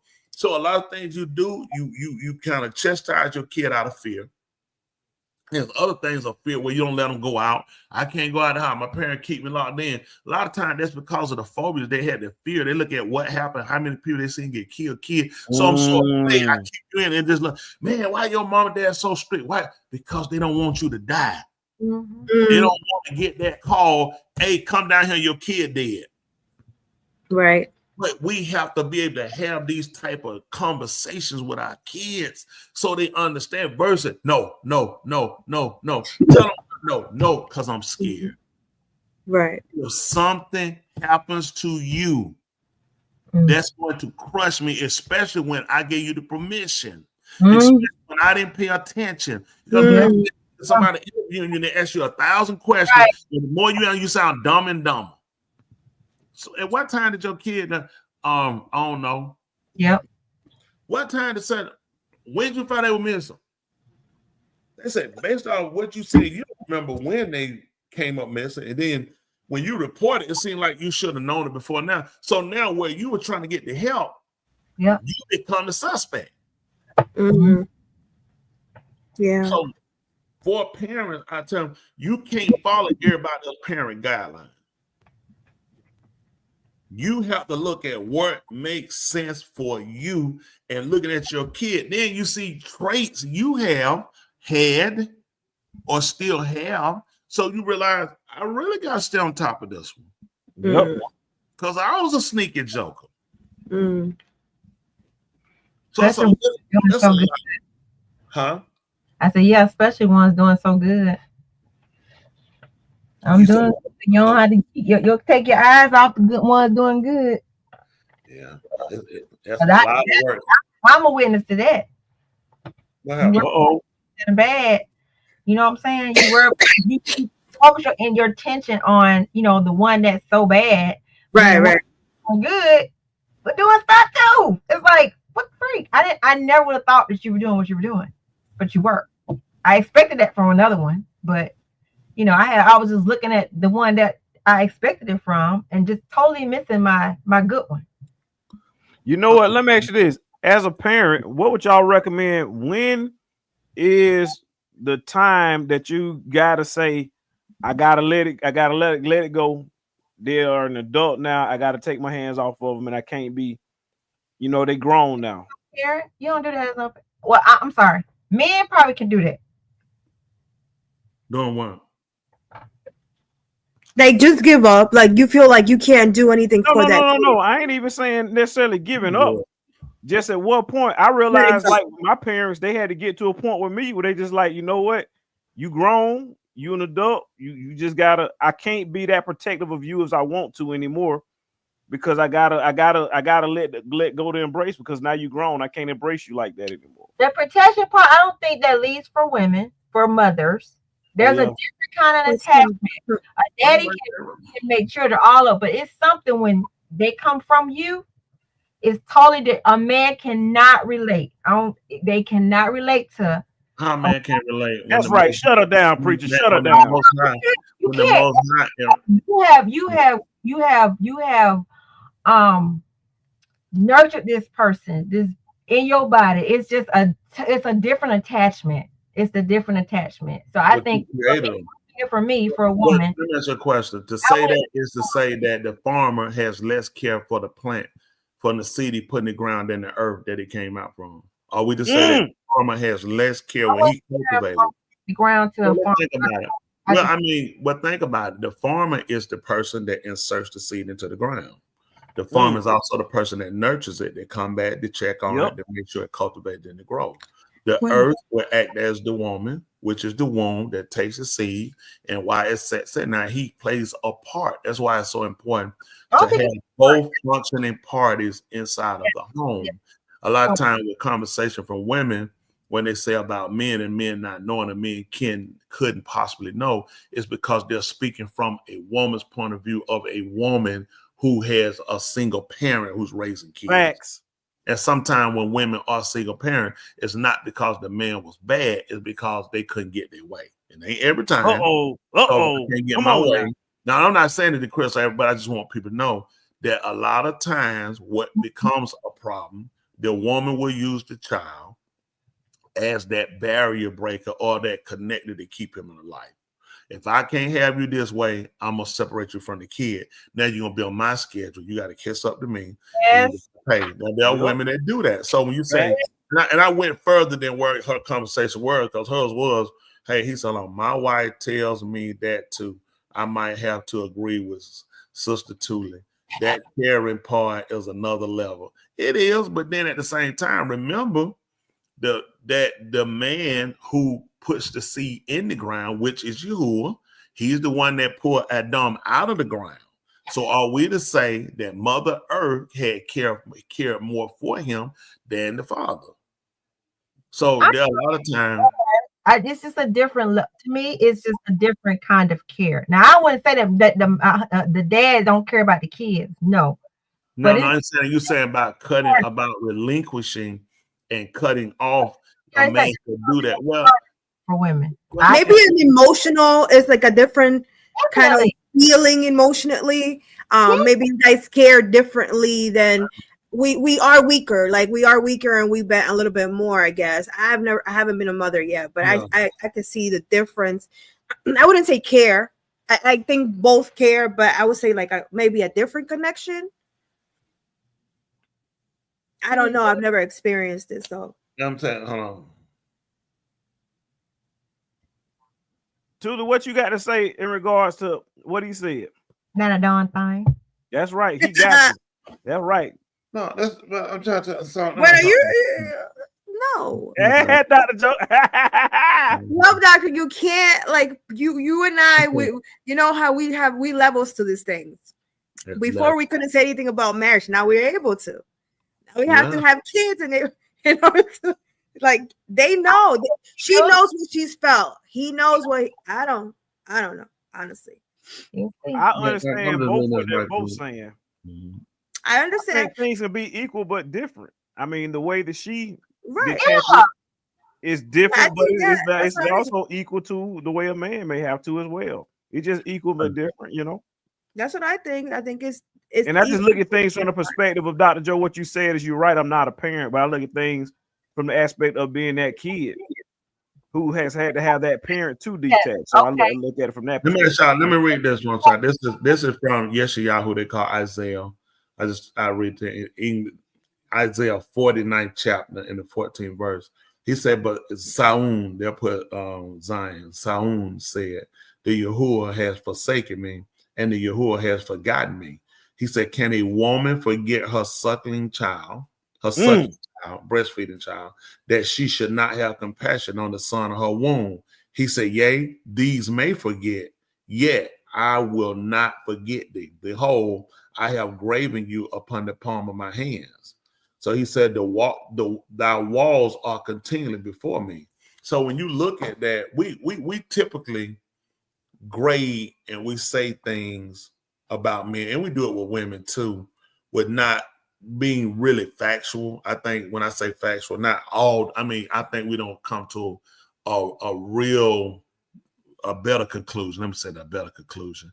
I think sometimes if we're debating something back and forth, then we're going to tend to kind of look at, I'm more looking at getting my point across and showing right than I am to like why we're engaging to come up with a common solution for a common problem. You got it? So a lot of times I want to debate, what is the purpose? I want to show you false one. So when you do that, what's going to be what's the objective then? I'll just show you ain't right. Then how can you help me from that point? Most of us, and I who just didn't know. So you do things not looking at a bigger picture. You're just looking at, I want to show like me, but it was to show I was right, to show you was wrong. So then how do you help the person from that point? See, the airport, they don't know. Right. Y'all have seen when I get my young people, I ask them a question when they do something. Then I say, let's go over what happened. Let's come up with a plan. I mean, how many times you got a whipping for doing something wrong? Did you understand completely enough not to create the same, or did you learn how to be more undercover, sneaky to make sure you don't get caught? You didn't want to get a whipping. So the lesson wasn't learned. They just taught us how to be more manipulative. Make sure next time I don't get caught. The behavior never changed. So the goal is always to teach a person to get them to see why it's more advantageous to change the behavior. See, if I don't get you to see the real problem, then we're not going to get anything fixed. All we're going to do is we're going to back for nothing getting accomplished. Because first of all, it has to be an agreement on we're trying to both get answers. And when people don't understand that, it's like they don't get it. But this is how long everything has been going. You see what I'm saying?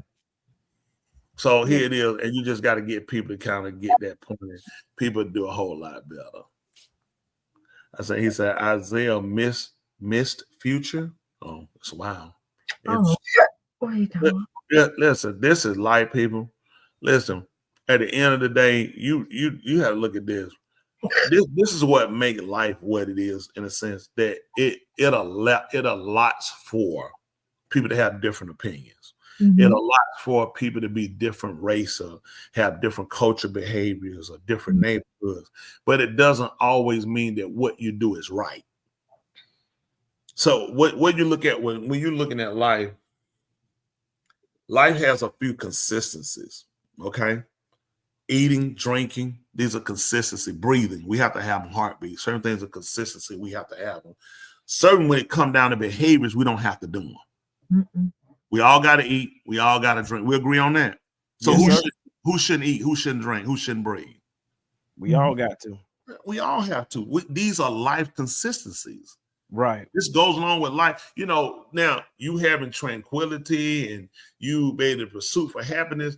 It can be said and spoken, but there are people that always are going to try to hamper or hinder that. You have to be smart enough to learn how to navigate. I don't waste my time with people. Listen, I don't answer nobody. I answer to the Most High. I answer to the way of y'all synagogue. I don't answer none of these people. So a lot of time when things go, it's like, hey man, that's where people at the end of the day. You let people go. When it comes to religion, I realize this. It ain't my job to convince people that, listen, you believe whatever you're free to believe. And if it makes you a better person, if it makes you a better person, it gives you gratification. You ain't hurt nobody and taking that from nobody else. Listen, you got to make sure. This is what I tell anybody. Just make sure when you die, just make sure you're right. That's all I tell. That's all I'm worried about at the end of the day. When I die, then I'm right. Am I going to convince everybody? No. People are going to believe what they want to believe. People are going to do what they want to do. But I'll show you if you watch me, you'll see what I do. You listen, you'll see what I say. It's up to a person to decide whatever it is you want to do. And then we have to learn how not to hate a person because they don't view things the way we view it. That's another right. I would give, well, if you don't like, I had to learn that too. I would give to anybody. I would give to it. Yeah. Mm-hmm. If you don't like something I like, then I hate you. In a sense, I mean, not to that. You know, I'm just using an example because that's what we know. That's what people. That's why we have to break away from people. Let me tell people: negative people bring negativity to you. So you have to be real careful about the people you allot yourself with. When you watch people, what they do, what you think they're gonna do to you when they get mad with you? What you actually think they're gonna do to you? Got a point. You watch people consistent behavior, you can see where people are. Pay attention to people. People show you who they are. And you realize, you know what? Okay, you're that person. So you learn to let people be where they are. People, listen, this life, it don't cost me nothing for people to be where they are. Listen, I'm only obligated to make sure for what I believe I do what it is I'm supposed to do right. Everybody else got to believe what they got to believe. They got to believe what they want to believe. That's true. So we are good if I don't think, well, no, that's sick. That's sick. Now that's sick, sir. We're not doing that on here. That's sick. Now, everybody see this? This is when Dr. Joe, what do you say about people with this sickness? They have a solution. I mean, they just need help. A baseball bat. No, he's like, you don't hate me for that. Yes, I do. Some people you gotta hate. Now, let me something. Woman nodded. Bishop, have you seen Wilt Chamberlain play? You seen them videos? That's right. That's all it is. But listen, folks find him. Listen, because at the end of the day, it ain't going nowhere. I ain't losing no sleep. I ain't got no hate. I ain't got no anger. I ain't got no frustration. Because at the end of the day, let me help y'all out with something. In order to be effective, you have to play a part to where there's a value. See what I'm saying? There has to be a value to you to be effective enough to get me in that position. Mm-hmm. Fortunately, there's no value. So you have to understand that. I'm just being where I'm at. I just ain't got that kind of time, folks. You know, it's like, what's the purpose and point? Who you trying to say? Listen, when you have people like me, I come on Wednesday, Thursday, Wednesday, Shabbat, Layla, and then Shabbat day. I don't go on the street. I don't beat no drum. I don't be hollering, screaming for people to come and telling them they're going to burn. They don't call him. Listen, I cut on the screen and people come. Listen, you ain't going to believe it. People on the screen before I get in there. Waiting, because you know why? When people see you and people listen, people can see whether or not you're a person that knows what you do with intelligence, or if you're just a person, you're just doing something. And if a person honest, it's going to show up. I mean, just being honest, anybody, it's going to show up. So you learn the time you have trying to force people out of the way or block people, move people, you waste a lot of time. Listen, the Most High control everything. He allows people to do what they're doing. They get them opportunity to get help. Now, if the people take it, then guess what? That's great. If they don't take it, you can't say you didn't. But the goal is this when you're doing it. If a person did things with sincerity and with a love, as they call it, a heart, but I would say love. We don't want to play that. We'll just say love. Then it'll show. If you come from a good place, it'll show for every one of us. It'll show. Now, what did my bishop say about it? He said, hold on. Well, I'm not afraid that we got Wilt is great. Top 20 player ever. Now, Bishop, we got a problem with that. Let me tell you my top right quick. So, so I'm going to help y'all out. So everybody have the same one. Y'all won't be saved. Thank you. First, you're going to go with Bill Russell. 11 championships out of 13. You ain't beating that. Wilt, got to go with Wilt. 1 season, 50 points a game. Never sat on the bench for 1 second. Wilt has about 90 records that's never been broken today. Now, these guys we got now, what? These guys, they pretty much, they got to take a day off and rest. I don't even watch them. I go back and watch the old one before I watch these guys. I'm not interested. It's different. It's terrible. I don't watch it. It's just terrible. I just go ahead. If I'm a watch, I watch old school. I'm not interested. Now, Bishop, that's it. Now, number 3, no argument. Everybody know. Michael Jordan. I didn't even mention MJ yet. Number 4. I'm going to call you. Wow. I mean, number, all right, I'm going to get these in. Possibly Magic and Bird. Because I'm still thinking now. Because I'm telling you, I like Jerry West. Jerry West was serious. But I'm going to go ahead. I'm going to put them down. Number 5, Bill Russell, Wilt Chamberlain, Michael Jordan, Larry, Magic. Top 10, I got to put Kobe. Kobe, Hakeem Olajuwon, Dr. J, Shaq. You said Karl Malone, the mailman? Listen, I'll get that check later. I'll put Karl probably in the top 20. Top 20, he's my top 20. He won't make 10. Yeah, he's one of my favorites. I gotta put Dr. J in. He said Jerry West was 1 and 8 in the hold on. 1 and 8 in the final, but you got to still look at the point. Look at Charles Barkley didn't win none of them, but look how good he was. True. Kobe, I put Kobe in 5. You see what I'm saying? But he put it's been some great. Listen, what Bill saying? Nobody can now. See, Robert said Magic. I got him in 5. Robert, he's in my 5. I put him in 5. You know what? If he do something crazy, now I'm gonna replace it with Jerry West. I give him 5.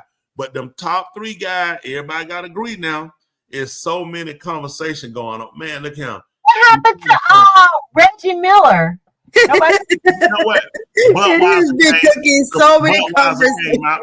Ain't no top 10 ever. I used to like Reggie Miller. I wait a sneaky quiet child. What There are so many conversations going on. It's a lot.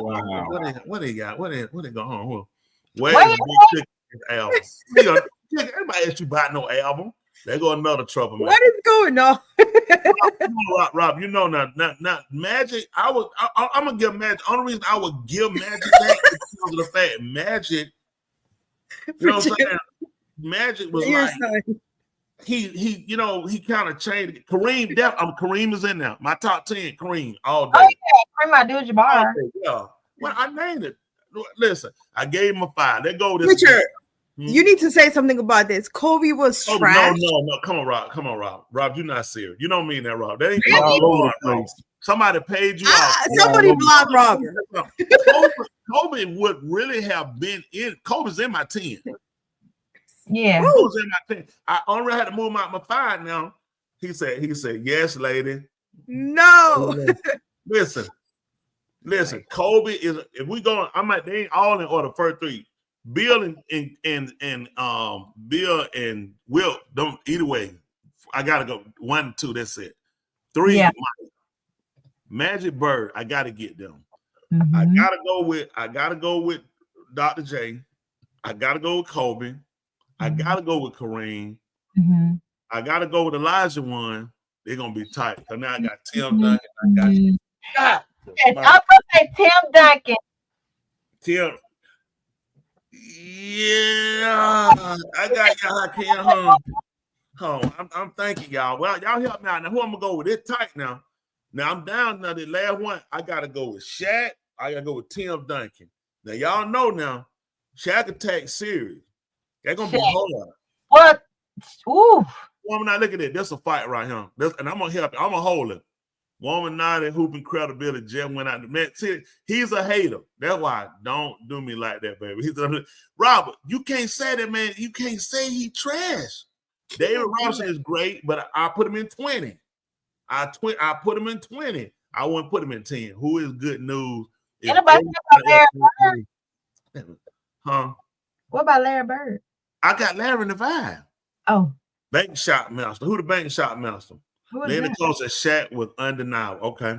She don't want to say it. Listen. So between Tim Duncan and Shaq, who I got left, I got to put my list out here so it go out. Do Shaq.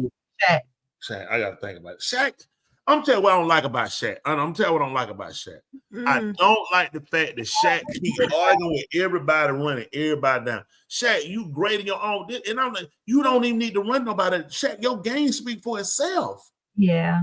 Yeah, you argue first with like Dwight Howard. Man, Dwight Howard can wear Superman, Batman, and Spider-Man on his shirt. He didn't do what you did. You don't even let him get this what guy mess up then. Dwight, and I'll give Dwight the end. He said, I reached out to try to talk to you, Shaq. This what happened. And then these two men, and like he said, y'all millionaires, y'all done made y'all money. Y'all, neither one of y'all really ain't playing no more. Why the violence? I'm gonna come up there and see Shaq. You know, he want to throw hand. It's like people love both of y'all guys as players, whether the one like the other or some like both. But you like, come on, man, y'all losing bad, man. To be at where you have Shaq 53, great businessman, have made, multiple deals. Shaq have done, but I really ain't feeling Shaq attitude. That thing that just kind of that's for relevant. Than that. That's not him. That's just for relevant. We got some creep that got on here. Y'all listen. Y'all please don't be responding to these somebody call himself a Southern boy. Please don't respond to these creeps, okay? It's all kind of weirdos. Look at them. Oh my god, just weirdo. Who this weirdo? Man, let me tell you. Dominique played at University of Georgia. Came you to go get a haircut at Avondale Mall. Southern boy. Somebody's sick. Look at all them tapes. They just sick. Reach out to us. We are giving free sessions. Let me say, yeah, you hear that? Reach out to her. She's gonna give you free session. Robert Harry, Robert Horry, is the best man in the clutch. Call him. Let me call you. I'm gonna call you Slave Girl. Robert Horry. She was looking for it. Robert Horry will probably be in the top 100, and he'll be right at 107. Nobody listen. This what y'all don't realize with some of these players. Were you good where you went, or you fit in a system? So a lot of these guys, they played well because they fit in the system. Hold on. What Robin said, Dominique was a ball, all the brick. What? Say it again. Say it again. So the boy gonna start crying. Let me see what I got home. Mega World P. Oh yeah, Meta World P. Yeah, he is my player on and off. You do know he has a mental problem. Meta. We're gonna talk later. Isaiah Thomas, and I put him in top 30 all day. Top 30. 30. If Dominique getting in, then so is Tim Hardaway, Clyde. Please go to bed. It's late. Go to bed.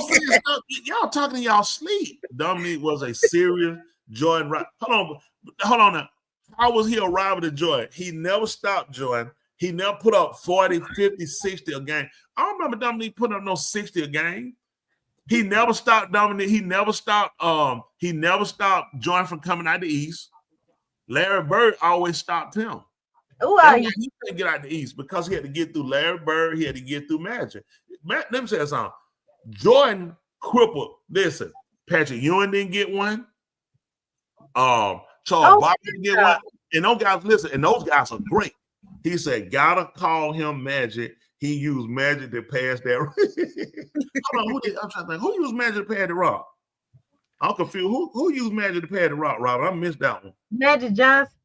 He said he used Magic to pad the rock. So I'm trying to think which player we talking about.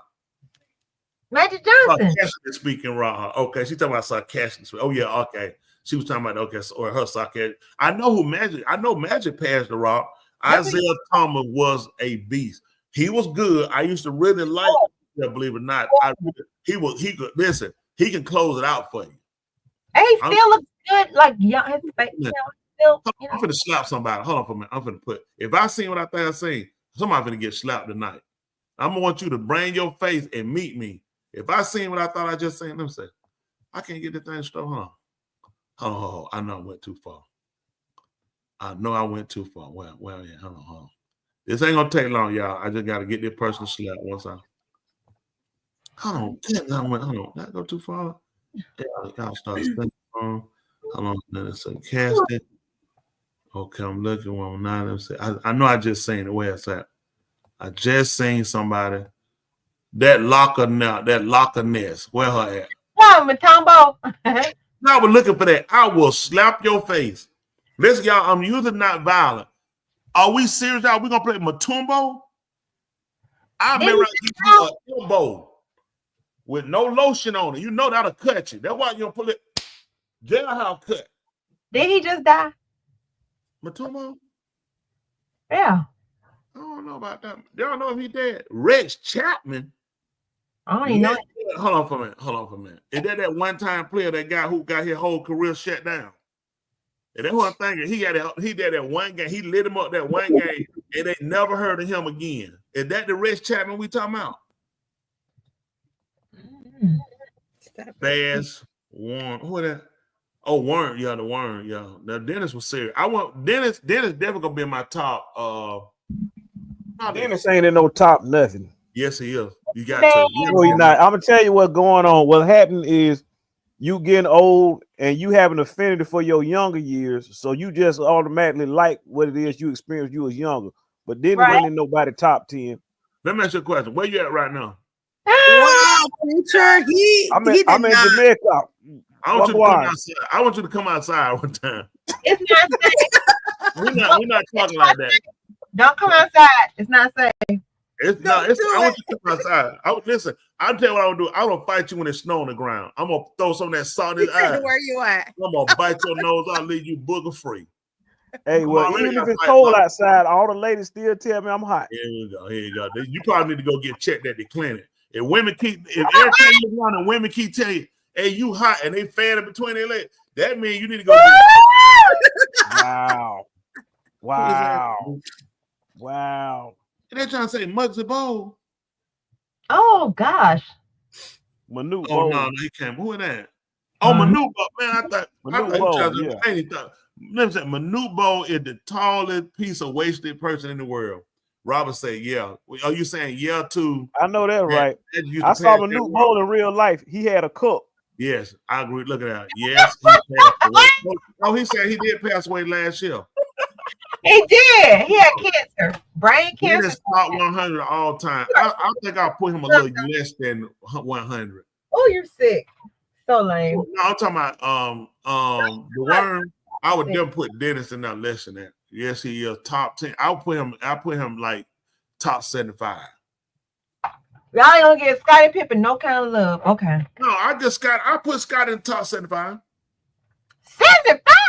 75. He ain't getting it. He'll hit 50. I might put him in 50. Let me tell you why. Remember when they Oh, guy in it. First of all, he's still is still playing. I don't know him. Giannis, yeah, he played for Milwaukee. He's good. heard him. I think he got at least 1 or 2 rings. He good. He probably will hit it. You talking about people he's still playing right now, so it's still kind of looking. He can go out and get hurt right now. That can hurt you, Rob. He said Dennis was the best rebounder in it. Let me say, Rob, one of the best. Yeah. He was one of the best. But you gotta remember, he was not better. I tell you who I would take. I would take Mutombo over him any day. Not Elijah went over him any day. Elijah, even Jordan, he only couldn't just block, he could shoot and he could steal. So he was like, Scotty fell down a few numbers. Yeah, Scott, when he ran him out against John, he could go on and jump in a few numbers when he started talking reckless. That man said Michael Jordan, put it there. He said, yeah, Michael Jordan, he was terrible. I watched him play in college. He said he was a horrible player. Who said this? Got it. And he wondered why Michael Jordan's son got in white. Had done went through him. I don't know him. I got Googled basketball player because I wanted to be a part of. Is that Chelsea? You get your face slapped. Soon as we see you, y'all know that. I want everybody who want a special press down run. How many of y'all want something to fall down pressure special on you? Press down running over. Anybody? Yep. Hakeem the man. Hakeem was quick. Yeah, Hakeem changed. He trained Kobe.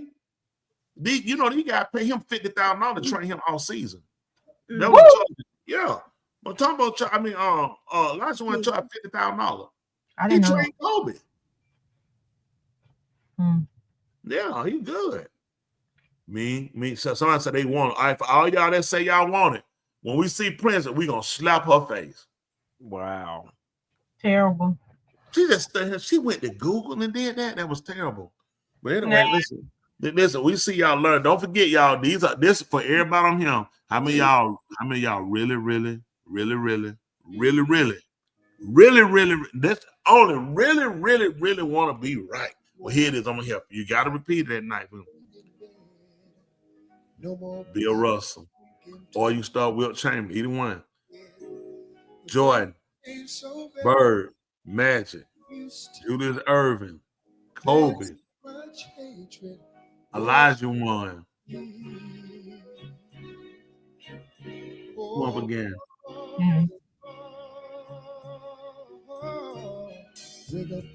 Shaq. I got one more I gotta get. Who am I missing? I got one more spot. LeBron is definitely in the top 30. Well, let's not 75. My gosh. Yeah, and it's definitely top 20. I give LeBron top 20. Really? That's called a number. She said an album, not the album. I'm missing somebody. I got. Hold on. Let me get it right. I got Julius.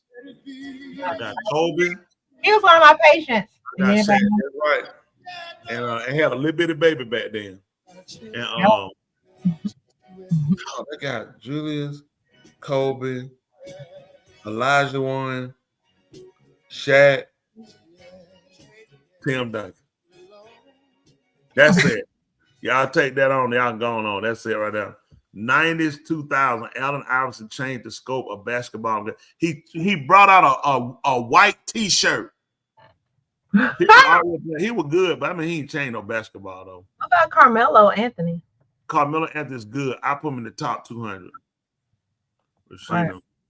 I with all the names you saying. Hashtag C. Who are that? See you in the mail. See you in the mail. Cool. See that to that. Who are that? Who are that? Always the moment. I agree with you, Rod. And you got that's why you got a special seat. Then you're gonna fall out after that.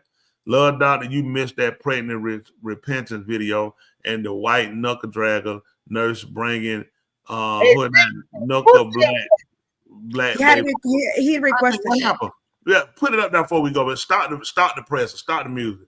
He know that. They're right. Miller in the top 200. Way to go. Somebody else agree with me. Play that video right quick, Lord. I have no idea what video he's talking He about. just told you. It's about a nurse. Well, if y'all can find it and post it in the private chat to help me, that'll be the most You appreciated. can do it right now, Joker. Okay, hon. Okay, hon. Look at that. Look at that. There goes somebody gonna be say, you look. Oh, David Rock. He ain't serious. David Rock's in the sound. Andrew, that's my buddy right there, Andrew. What she said? That's right. What's it? That's what that's right. All them names are top tier. See that? That's another. She gonna be. Listen now. Don't worry about having no more kids right now. You just good. Just hold what you got. It's just gonna start pressing down, run over. Stop it, Chad. He said, "Stop it, Chad." Well, Ernie just took it. He just took that away from me. LeBron is trash. Let me say this. I agree, then I don't agree. Only reason I say that, the reason I put a bunch, he find that video right quick while I tell Robert, this is why I say this. I'm not, let me say, I'm listen, I wouldn't pay invisible money while LeBron play. I'm just not interested in that. But I'm gonna be fair with him. LeBron really is good. I just think that because of the era and because of, let me say this. I'll say this about LeBron. LeBron is the smartest player ever. I'll give him that.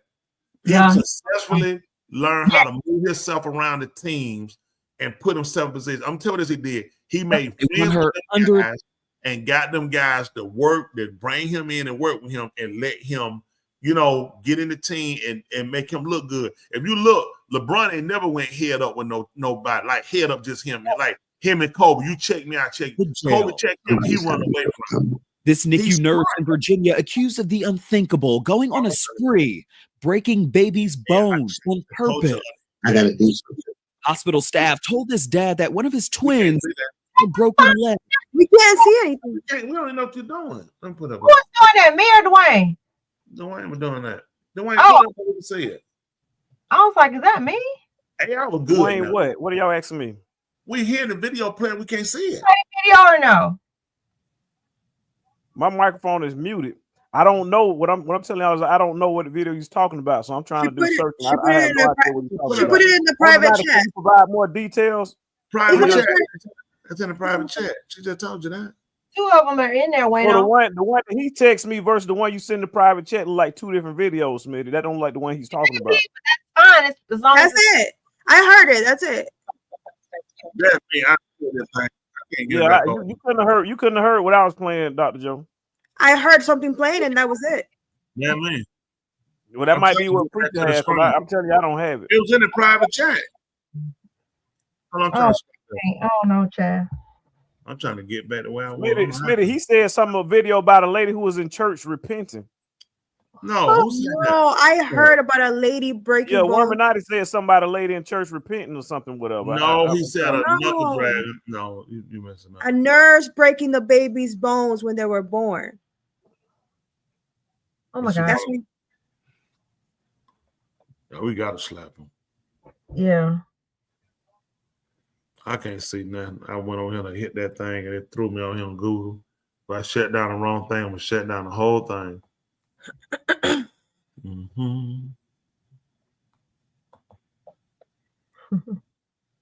Okay, can you get it? I'll start that video. It says, make sure y'all play that video of a young lady repenting before the church. Love to hear Raw tape. He spoke in this many years ago. I got the tape. Okay. I don't know what you're talking about. Okay, let me see. Make sure y'all play a young lady repent. What did she repent on? Maybe that'll help us out. What she repent about? Yeah, but he also put about the lady about the broken. He requested 2 videos. Oh, what? Ooh. I don't get that one in front of the church. I mean, what she was talking about? I don't know what he was talking about.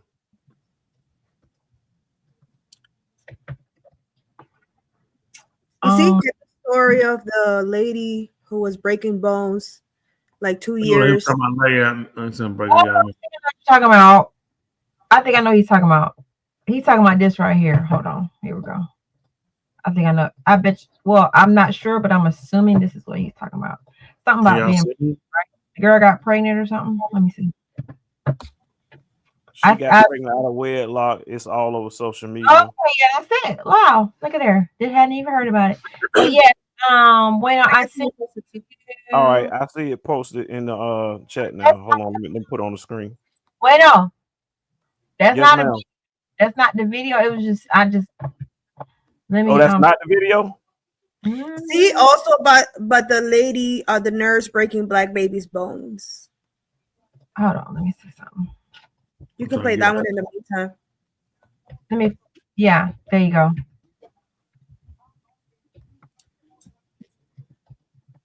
Can y'all see me?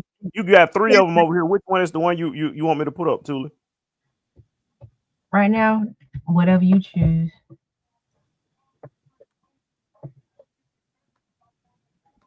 I got so many windows on him.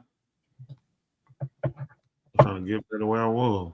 I didn't know anything about this. There's video of church shaming unwed pregnant woman. That's not what I'm talking. Oh my gosh. I thought we were doing the other one until we found the right one. This is it.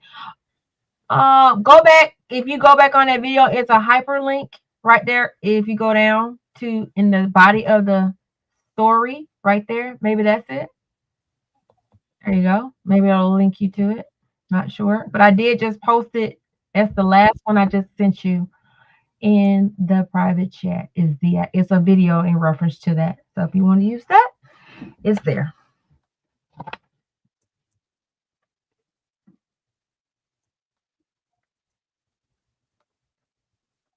All right. This video is about 9 minutes long. Is this the one right here, Tuli? Guess what? I hadn't seen it, but I'm assuming that's the video. We back with another one. I want to have a discussion about this video that's going viral online. Sorry. 16-year-old young lady gets pregnant and has to go before her church and apologize. I'm seeing like mixed reactions online with this, and I will, to the best of my ability, try to give you my thoughts on it. But let's check this clip out first. Let's peek. Praise the Lord, saints. Stand right in front of the congregation. Yeah, right in front of you. Don't touch that table. I want to apologize to everybody in here because I am pregnant. I'm sorry, y'all. And I just hope that y'all all forgive me. And I want to apologize to everybody in I assume you repent. Then you never wait later to repent. If you sin, you don't wait no 2, 3. You don't wait till the baby comes to repent. You repent now. You just don't do it again. You already know You already know what time it is. But the church is praying for you. We ain't gonna condone your sin now. We ain't gonna do that. Ain't no baby showers going on. That's what you lose out at. You have a baby out of wedlock, ain't no baby showers. And nobody at this church about to attend one.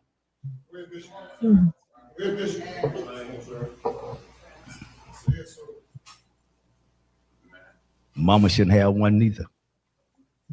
You gotta take care of your granddaughter. You can't condone sin. So I'm seeing people really go at it over there. Oh, there you go, right there. You want to know what my take was on that? Yeah.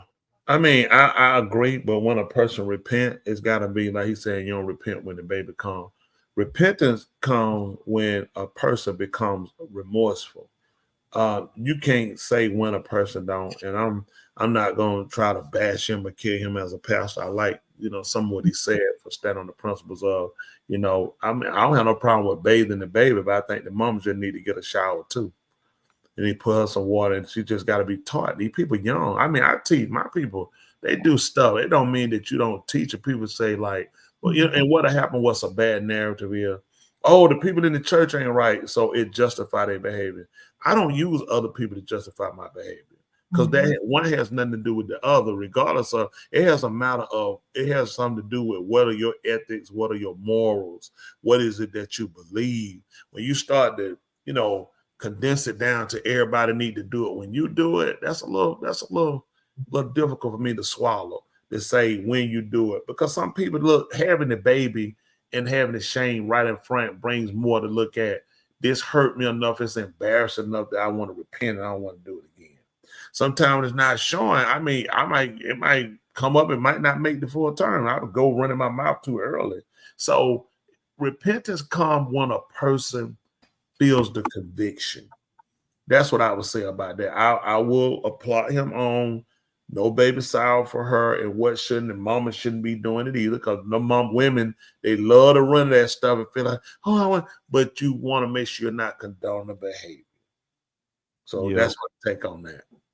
Now, what happened with the other one with the nurse right quick? You found that one? Let me put that one up next with the nurse. I appreciate your time. We know he's going to be, now, just to let you know, now, Bishop, just know this. If that man come tomorrow night and he's still a virgin, just know why. Because we had him stand up to show the video. The night he could have consummated and went on with his life. The mother said to everyone that we greatly appreciate it. However, I do want you to know that you all are interrupting my peace and is causing more damage than good.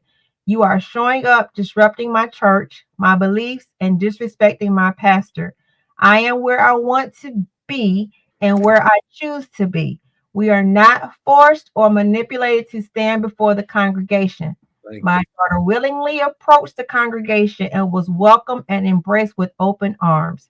I stand on what I've been taught, and I am raising my daughter to do the same. I stand with my pastor. And that's the same thing. People do the same thing. I'm gonna tell you why the people I didn't know people spoke out against her, because I don't see the need of this. What I don't get. This what anybody, just like what people call this, correct me. You don't even go. What is it to you? You have nothing to do. Nobody has nothing to do with you. Why people have a problem with that girl? I'm gonna tell you why they have a problem. Because they're gonna be unwed mothers. They're gonna be mothers of unwed mothers. They're gonna be sisters of unwed mothers. And so now you taking it personal. The man told them right on that. It shouldn't be. I just didn't agree with him saying that you don't repent when the baby comes. That's me. Because I can't say when you repent, when you become remorseful, when you become sincere, that's when you repent. You don't repent when the preacher say repent. You repent when it convicts on the day of Ukag Shabu, they call pen. Now, when they heard this, they were all preached in their laws. Yep. And they told you that day how many he added. Then the others were added the next days, because everybody's conviction point is not. It's been people listen to me for years before they finally say, you know what, I want to get it right. What I'm saying, the first time you hear me, you supposed to repent. I can't say that. You have to deal with rationalizing for yourself, listening for yourself, and making that decision. It's time for change. Don't let people push you into that. That's not the job. Okay. Go ahead. Go ahead. The jail. Somebody's got to be put accountable. This NICU nurse in Virginia accused of the unthinkable, going on a spree, breaking babies' bones on purpose. I got to do something. Hospital staff told his dad that one of his twins had a broken leg. It was pain. That was their first emotion. And it allegedly happened to over a half dozen babies at the same hospital, all of them with one similar trait. I'm Justin Carter. This is TSR Investigates.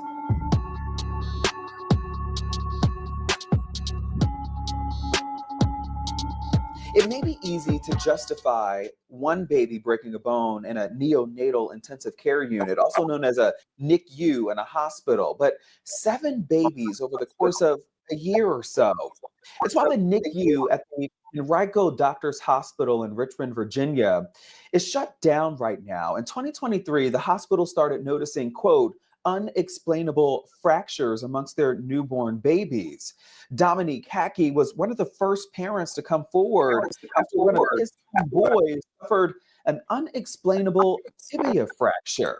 It would take a year for him and his family to realize they wouldn't be the only family going through the same thing. It's the ultimate level of betrayal. Because on August 25th, 2023, Dominique Hackey and his wife, they were already going through it. Their twins were 2.5 months premature. One twin, baby Micah, was having breathing issues. However, his brother, baby Noah, thankfully was born completely healthy. But about a week into their NICU stay, his wife got a heads up. The nurse told her she wasn't allowed to hold Noah. Why is that? Did they notice something was wrong?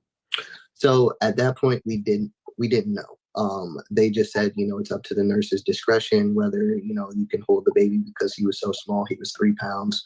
The very next day, another red flag. So September 3rd, we both go into the hospital, nurses swallowing Noah, and just kind of like looks back over her shoulder, just kind of like that, and was like, hey, just wanted to let you know, I noticed his foot was discolored. He's not moving it like the right foot. So we went and got some x-rays, determined that he had a fracture. Do you want to hold him? And I said, no. By that point, he still hadn't held Noah at all and knew that something was going on. So he told his own mother, who's a director of nursing herself in Washington, D.C. And she was the first person to say that that's not right. We sit with the doctor on staff. He kind of walks us through, well, hey, we're thinking it could have been an injection that was given too rough. And that's what fractured his tibia. Which is basically your shin. It's the biggest bone in your lower leg. They said they were opening an internal investigation in the hospital, and they'll just update us along the way. A couple weeks fast forward, they tell us, hey, we were unable to find the person responsible, but we're going to put some cameras in. We're going to implement new trainings on the proper way to give injections. Henrico police told them that they too were opening up an investigation, but as time passed, hear from Henrico Police Department again, we're closing your case. Nobody was criminally liable. We were unable to find the person who did this. However, we did determine that this was child abuse. Somebody intentionally abused your child. You're telling me somebody abused my child, but you're doing nothing about it. Okay. All right. Tough pill to swallow. Months later, CPS also came back with a level 1 report. In Virginia, that means it's, quote, injuries or conditions real or threatened that result in or were likely to have resulted in serious harm to a child, end quote. But again, he says they couldn't quite prove who was responsible. But they were telling us again, cases closed. That was until December 2024 when Hackey finally got some answers. Henrico police arresting 26-year-old Aaron Stropman, a NICU nurse at Henrico Doctors Hospital, in connection with a separate incident that occurred in November. In a news release, Henrico police said in part, quote, that the police division is utilizing all available resources to ensure a thorough investigation into this matter. This involved reviewing dozens of videos from inside the NICU. As previously mentioned, detectives are re-examining the 2023 and 2024 cases as part of the broader investigation, end quote. When you see her mugshot, when you see her, what goes through your mind? Anger, honestly. I don't think I have any words that you could post or do anything with, but it's just sheer anger. And angry that she smiled in so many people's faces and was doing this behind their backs. He says he does remember Stropman, but she wasn't a nurse that they had many interactions with. She seemed nice, she seemed normal, but nonetheless, he says that he will not stop until there's justice for not only his son, but at least those 7 other babies involved. He made contact with the other victims' families during Stropman's arraignment last week. He learned that all of the newborn victims were boys with a range of injuries from forearm fractures, broken ribs, knees, and tibia bones. One child victim had 12 fractures. Their first emotion was pain. And that haunts me. I'm not going to stop until Henrico Hospital is held accountable for that, because it's too much. It's too many people. It's such a short period of time. Somebody's got to be held accountable. And accountability right now is the biggest question. Hackey says that there were multiple failures across the board. He says that it took the hospital 19 days to even report baby Noah's case to CPS. He then says CPS, they dropped the ball because they purged all of the calls related to the case because they were told by a hospital physician that there was nothing malicious that came out of the investigation, but that certainly wasn't true, because Hackey says they received a letter from the hospital saying that child abuse was being reported. Now, the hospital, in a statement, they said in part, quote, that we are both shocked and saddened by this development in the investigation, and we're focused on continuing to care for our patients and providing support to our colleagues who have been deeply and personally impacted by this investigation. We're grateful to those colleagues who have dedicated their professional lives to the care and safety of our patients, as well as to law enforcement and other agencies who have worked aggressively and tirelessly with us on this investigation. Our labor and delivery services continue uninterrupted. For babies needing NICU care, we'll assess them, stabilize, and facilitate a transfer to an appropriate facility once available, end quote. Now, the good news is that Hackey says that his twins, they are happy, they're thriving young toddlers, despite the fact that their first few days were very traumatic. Now, as far as Erin Stroutman, her next court date is March 24th. She faces malicious wounding and felony child abuse charges. Of course, we'll let you know what happens. For TSR Investigates, I'm Justin Carter. Maybe they break her bones when she gets in there. You know the bigger problem. No, what you're saying is human emotion. I mean, we all subject to, especially when you see kids hurt. It's babies. But what to me, what needs to be done more than breaking her bones is really breaking her down and find out how many other people that she connects to that's in this ring.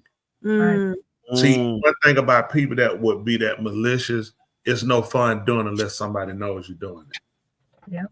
She connects with, I wouldn't be surprised she ain't the only person in there. And she might break. I think keeping her in jail will make her break.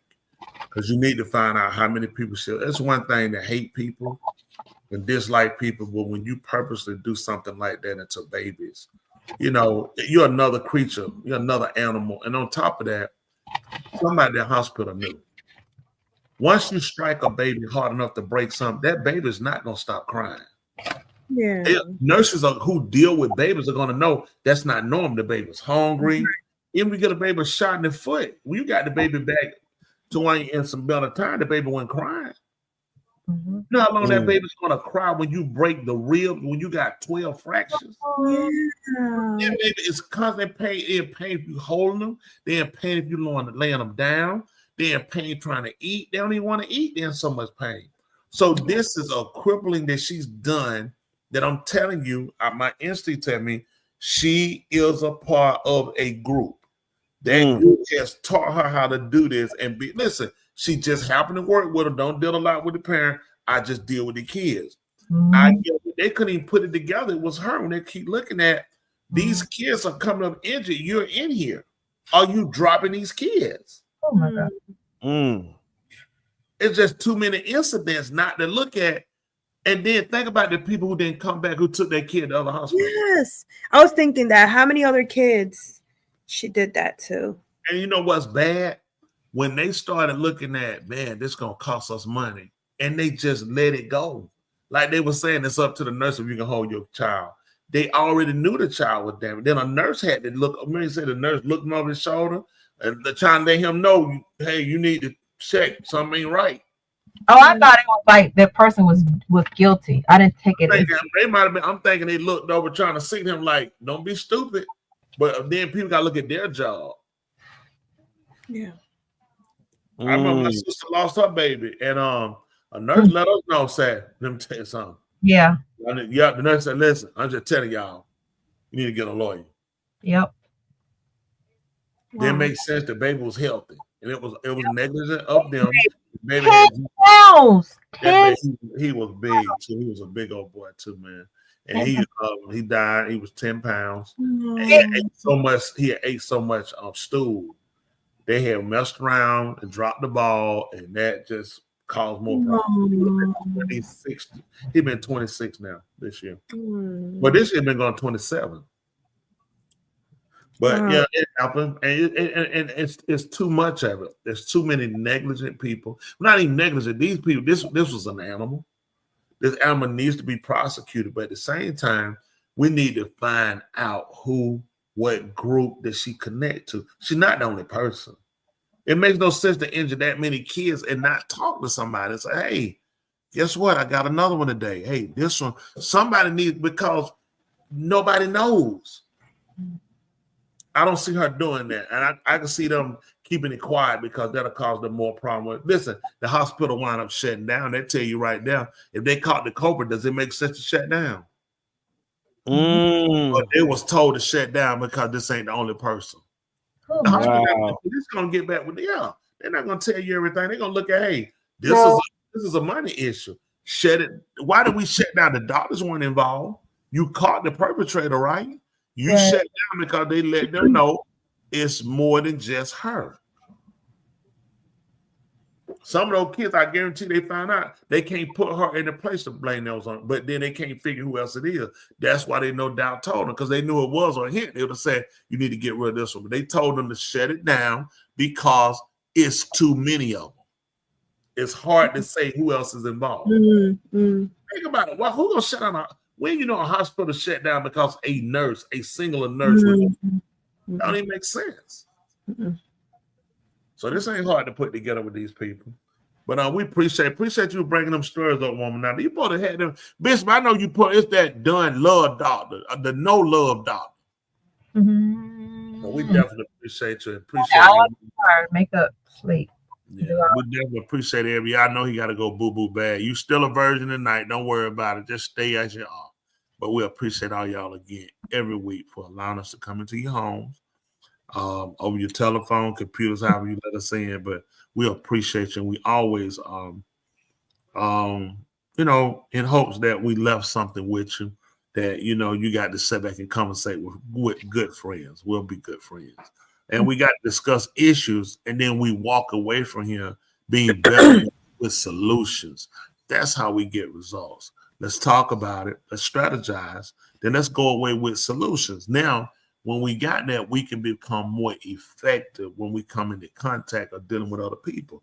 That's when you're effective. When you come into contact with people and you illuminate them in a way that where you inspire them to want to do something good or right, or they see the promise, the hope of through you. That's what we need to do as people. Anybody can criticize. Anybody can run people down. It takes something to be able to still see some light in people. See, where can I offer the little bit that I have to inspire you to make a change? Hey, y'all know what I'm telling you. Anybody actually do you mind? You tell them you always mind. Every Thursday night right here on Two Mics and My Mind. Hey, and nobody else ain't told you, hey, we love you. And our name just call her hard. Truly love Dr. Resident Joe. Take us home. Yeah.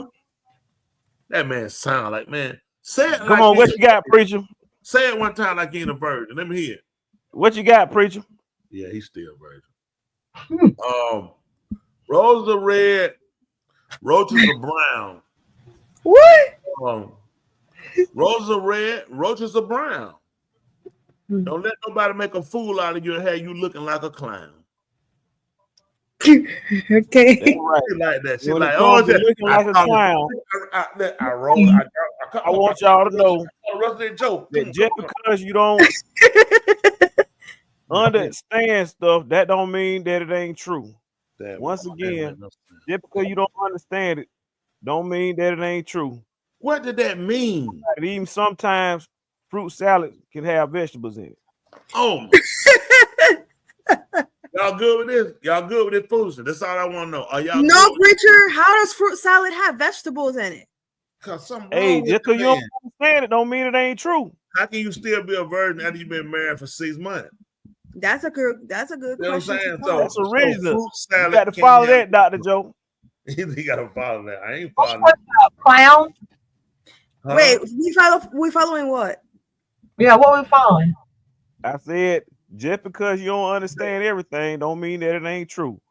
That don't make Sometimes sense. fruit salads even got vegetables in it. So if a Okay. kid don't understand a math question, that means they don't believe it's true, or they just don't have a comprehension to the answer to how to answer the question. Okay, so try to understand everything. Why are you even trying if to it's use that? Please make up your own. Why are you listening to this man? I'm following preacher, but I'm not gonna. I'm gonna correct. You finna fall in the ditch. Did he tell you the blind lead the blind? People don't follow the ditch? I'm gonna correct what he said, preacher. Okay, go ahead. Make sure you understand what's true. Wait, what was your quote? Oh my God. I tried to You're doing good, Dr. Joe. You're doing good. Just keep going. Just keep going. Just because you don't understand it don't mean it ain't true. Okay, make sure you understand, No, even if don't it's make not sure. true. No. Just because you don't understand it don't mean it ain't true. But what I'm saying is, make sure you understand, even if it's not true. But I have to say, on purpose? no, make sure you understand, even if it's not true, so that you don't live a lie like Bueno's living a lie. But preacher, I have to say a quote that I heard this week. Okay, here we go. You just made hold on. You just said one about the roaches. But I have to say it. But I heard it this week. But I'm not. I don't want you to say I'm stealing it. Okay, I'm borrowing it. Okay, borrowing. Go ahead. Let hear your borrowing. Go, girl. If it controls your mind, make sure it doesn't control your mind, so it doesn't control your behavior. Hold on a minute. You heard that and you used it on us? It's a quote I heard. Listen, the quote is, if it controls your mind, don't let it control your mind. It'll control your behavior. Yes, I heard it from. So you heard it too, preacher? No, I get it from you. I hope I hear it again. Wow. You thought I wanted to use it? You heard that quote too? I just heard it from you, and I'm hoping I don't hear it again. Preacher, I heard it from you. I said, hold on a minute. I said, hold on, let me just say, I said, if it control your mind, don't let it control your mind. If it controls your mind, it controls you. You said. If it controls your mind, it controls your behavior. Yes. You said if though. I'm trying to figure out the if part. That's what threw me. That was a life-changing moment quote. And you forgot you said it, preacher. Hold on, Joe, you started off with that. If it control your mind, it control your mind. Preacher, are you is it me or he's frozen for everyone? Frozen. He is. I thought it was me. I'm frozen. Oh, okay. Yeah, I was like, preacher is still shocked. Oh, he looking like. Am I still frozen? Yes. I don't know why. I do. You heard that quote she put across there? Look, quit while you are not. Yeah, he sure frozen. Look at that look. Hey, y'all, take a screenshot of that look. We got to use that as a meme. Preacher, oh my gosh. That's how I feel. Please, hey, y'all take a screenshot of that. Please, Somebody, please take a screenshot. Preacher, of please that come back. Chat. Oh my goodness. Listen, it ain't me. It's what you did. No, it's you. It's you. Preacher, come back. Listen. When she did that just threw me off so bad. So I'm like, huh? So bad that you got shocked like that and froze. Oh, Tom, preacher, you still Tuli, what you got for us, Tuli? Oh, what I got? Is this original? Oh my goodness. Whichever one we can get. Okay, well. Dang, I had a good one. I had it too. I'm still frozen. Yes. Why? I don't know, but y'all can hear me. Keep going. Man, what if it unfrozen? I was digging in my nose. Well, yeah. I just had to rub it on my shirt. Okay, so the reason a warrior is alive is to fight. And the only reason a warrior fights is to win. That was very basic. Preacher, I need to see your face, preacher. Look, you see it already. I'm looking trying to figure out the same person who she got it from, the one that wrote that up bad and claimed you got it from me. If you don't inflict your mind, oh no, don't let it inflict your mind. Wow. Your behavior. I wrote down one and I can't even find it. It's so crazy. I just wrote it down. I should have written that one. I was going to, but I didn't want to interrupt him But talking. the way you just said it, we heard enough of it. You did it so bad. Am I still frozen? Yes. There's no way. Yeah, it is. I don't know why. I don't either.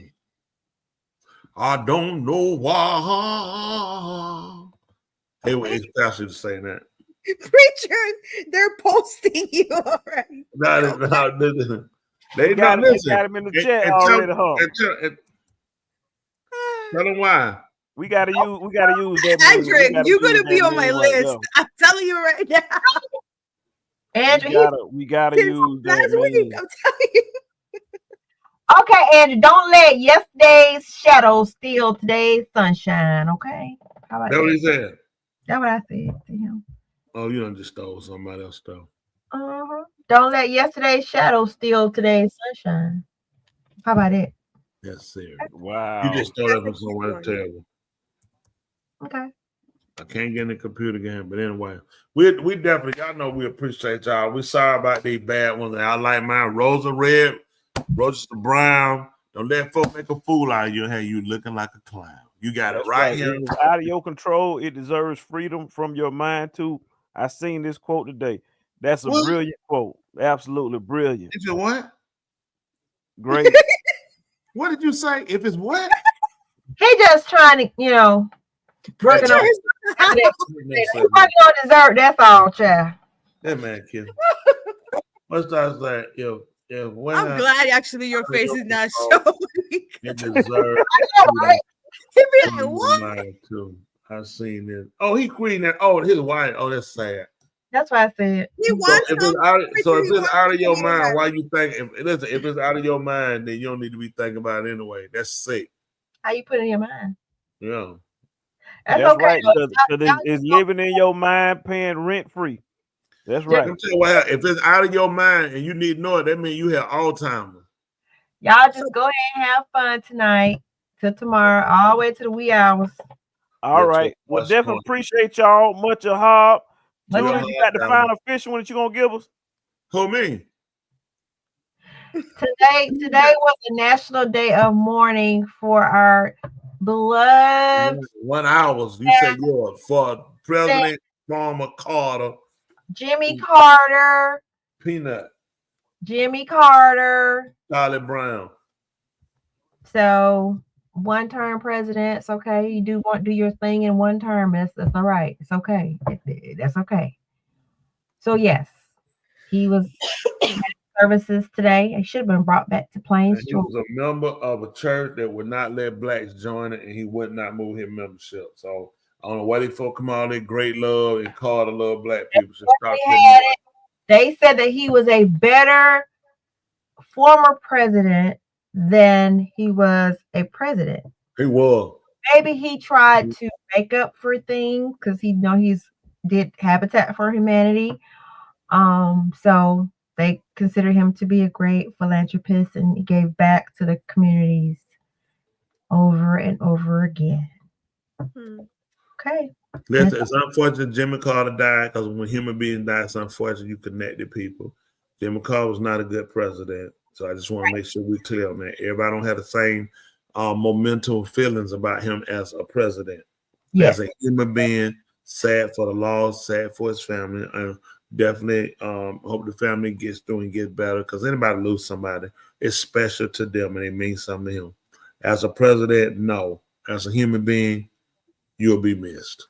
I did not know he had 4 children. But anyway, I only knew about 2. But he had 4. Amy was one he to talk about. His brother would be the drunk. I remember talking about my brother Belly. When he won, Amy was the daughter. He's like Amy, my daughter Amy, and my brother Billy. Billy had a drinking problem or something, I think. Billy was about like Bill Clinton, brother Roger Clinton. Roger stayed on that dope. Then the FBI busted Roger. Roger with that dope. He told him, said, "Listen, man, I'm gonna need more than that." He said, "My brother Bill, a vacuum cleaner." FBI want to know what was he talking about, a vacuum cleaner? When he won. Mm-hmm. All right, well, I'm about to head on that, fellas. We're going on 3 hours.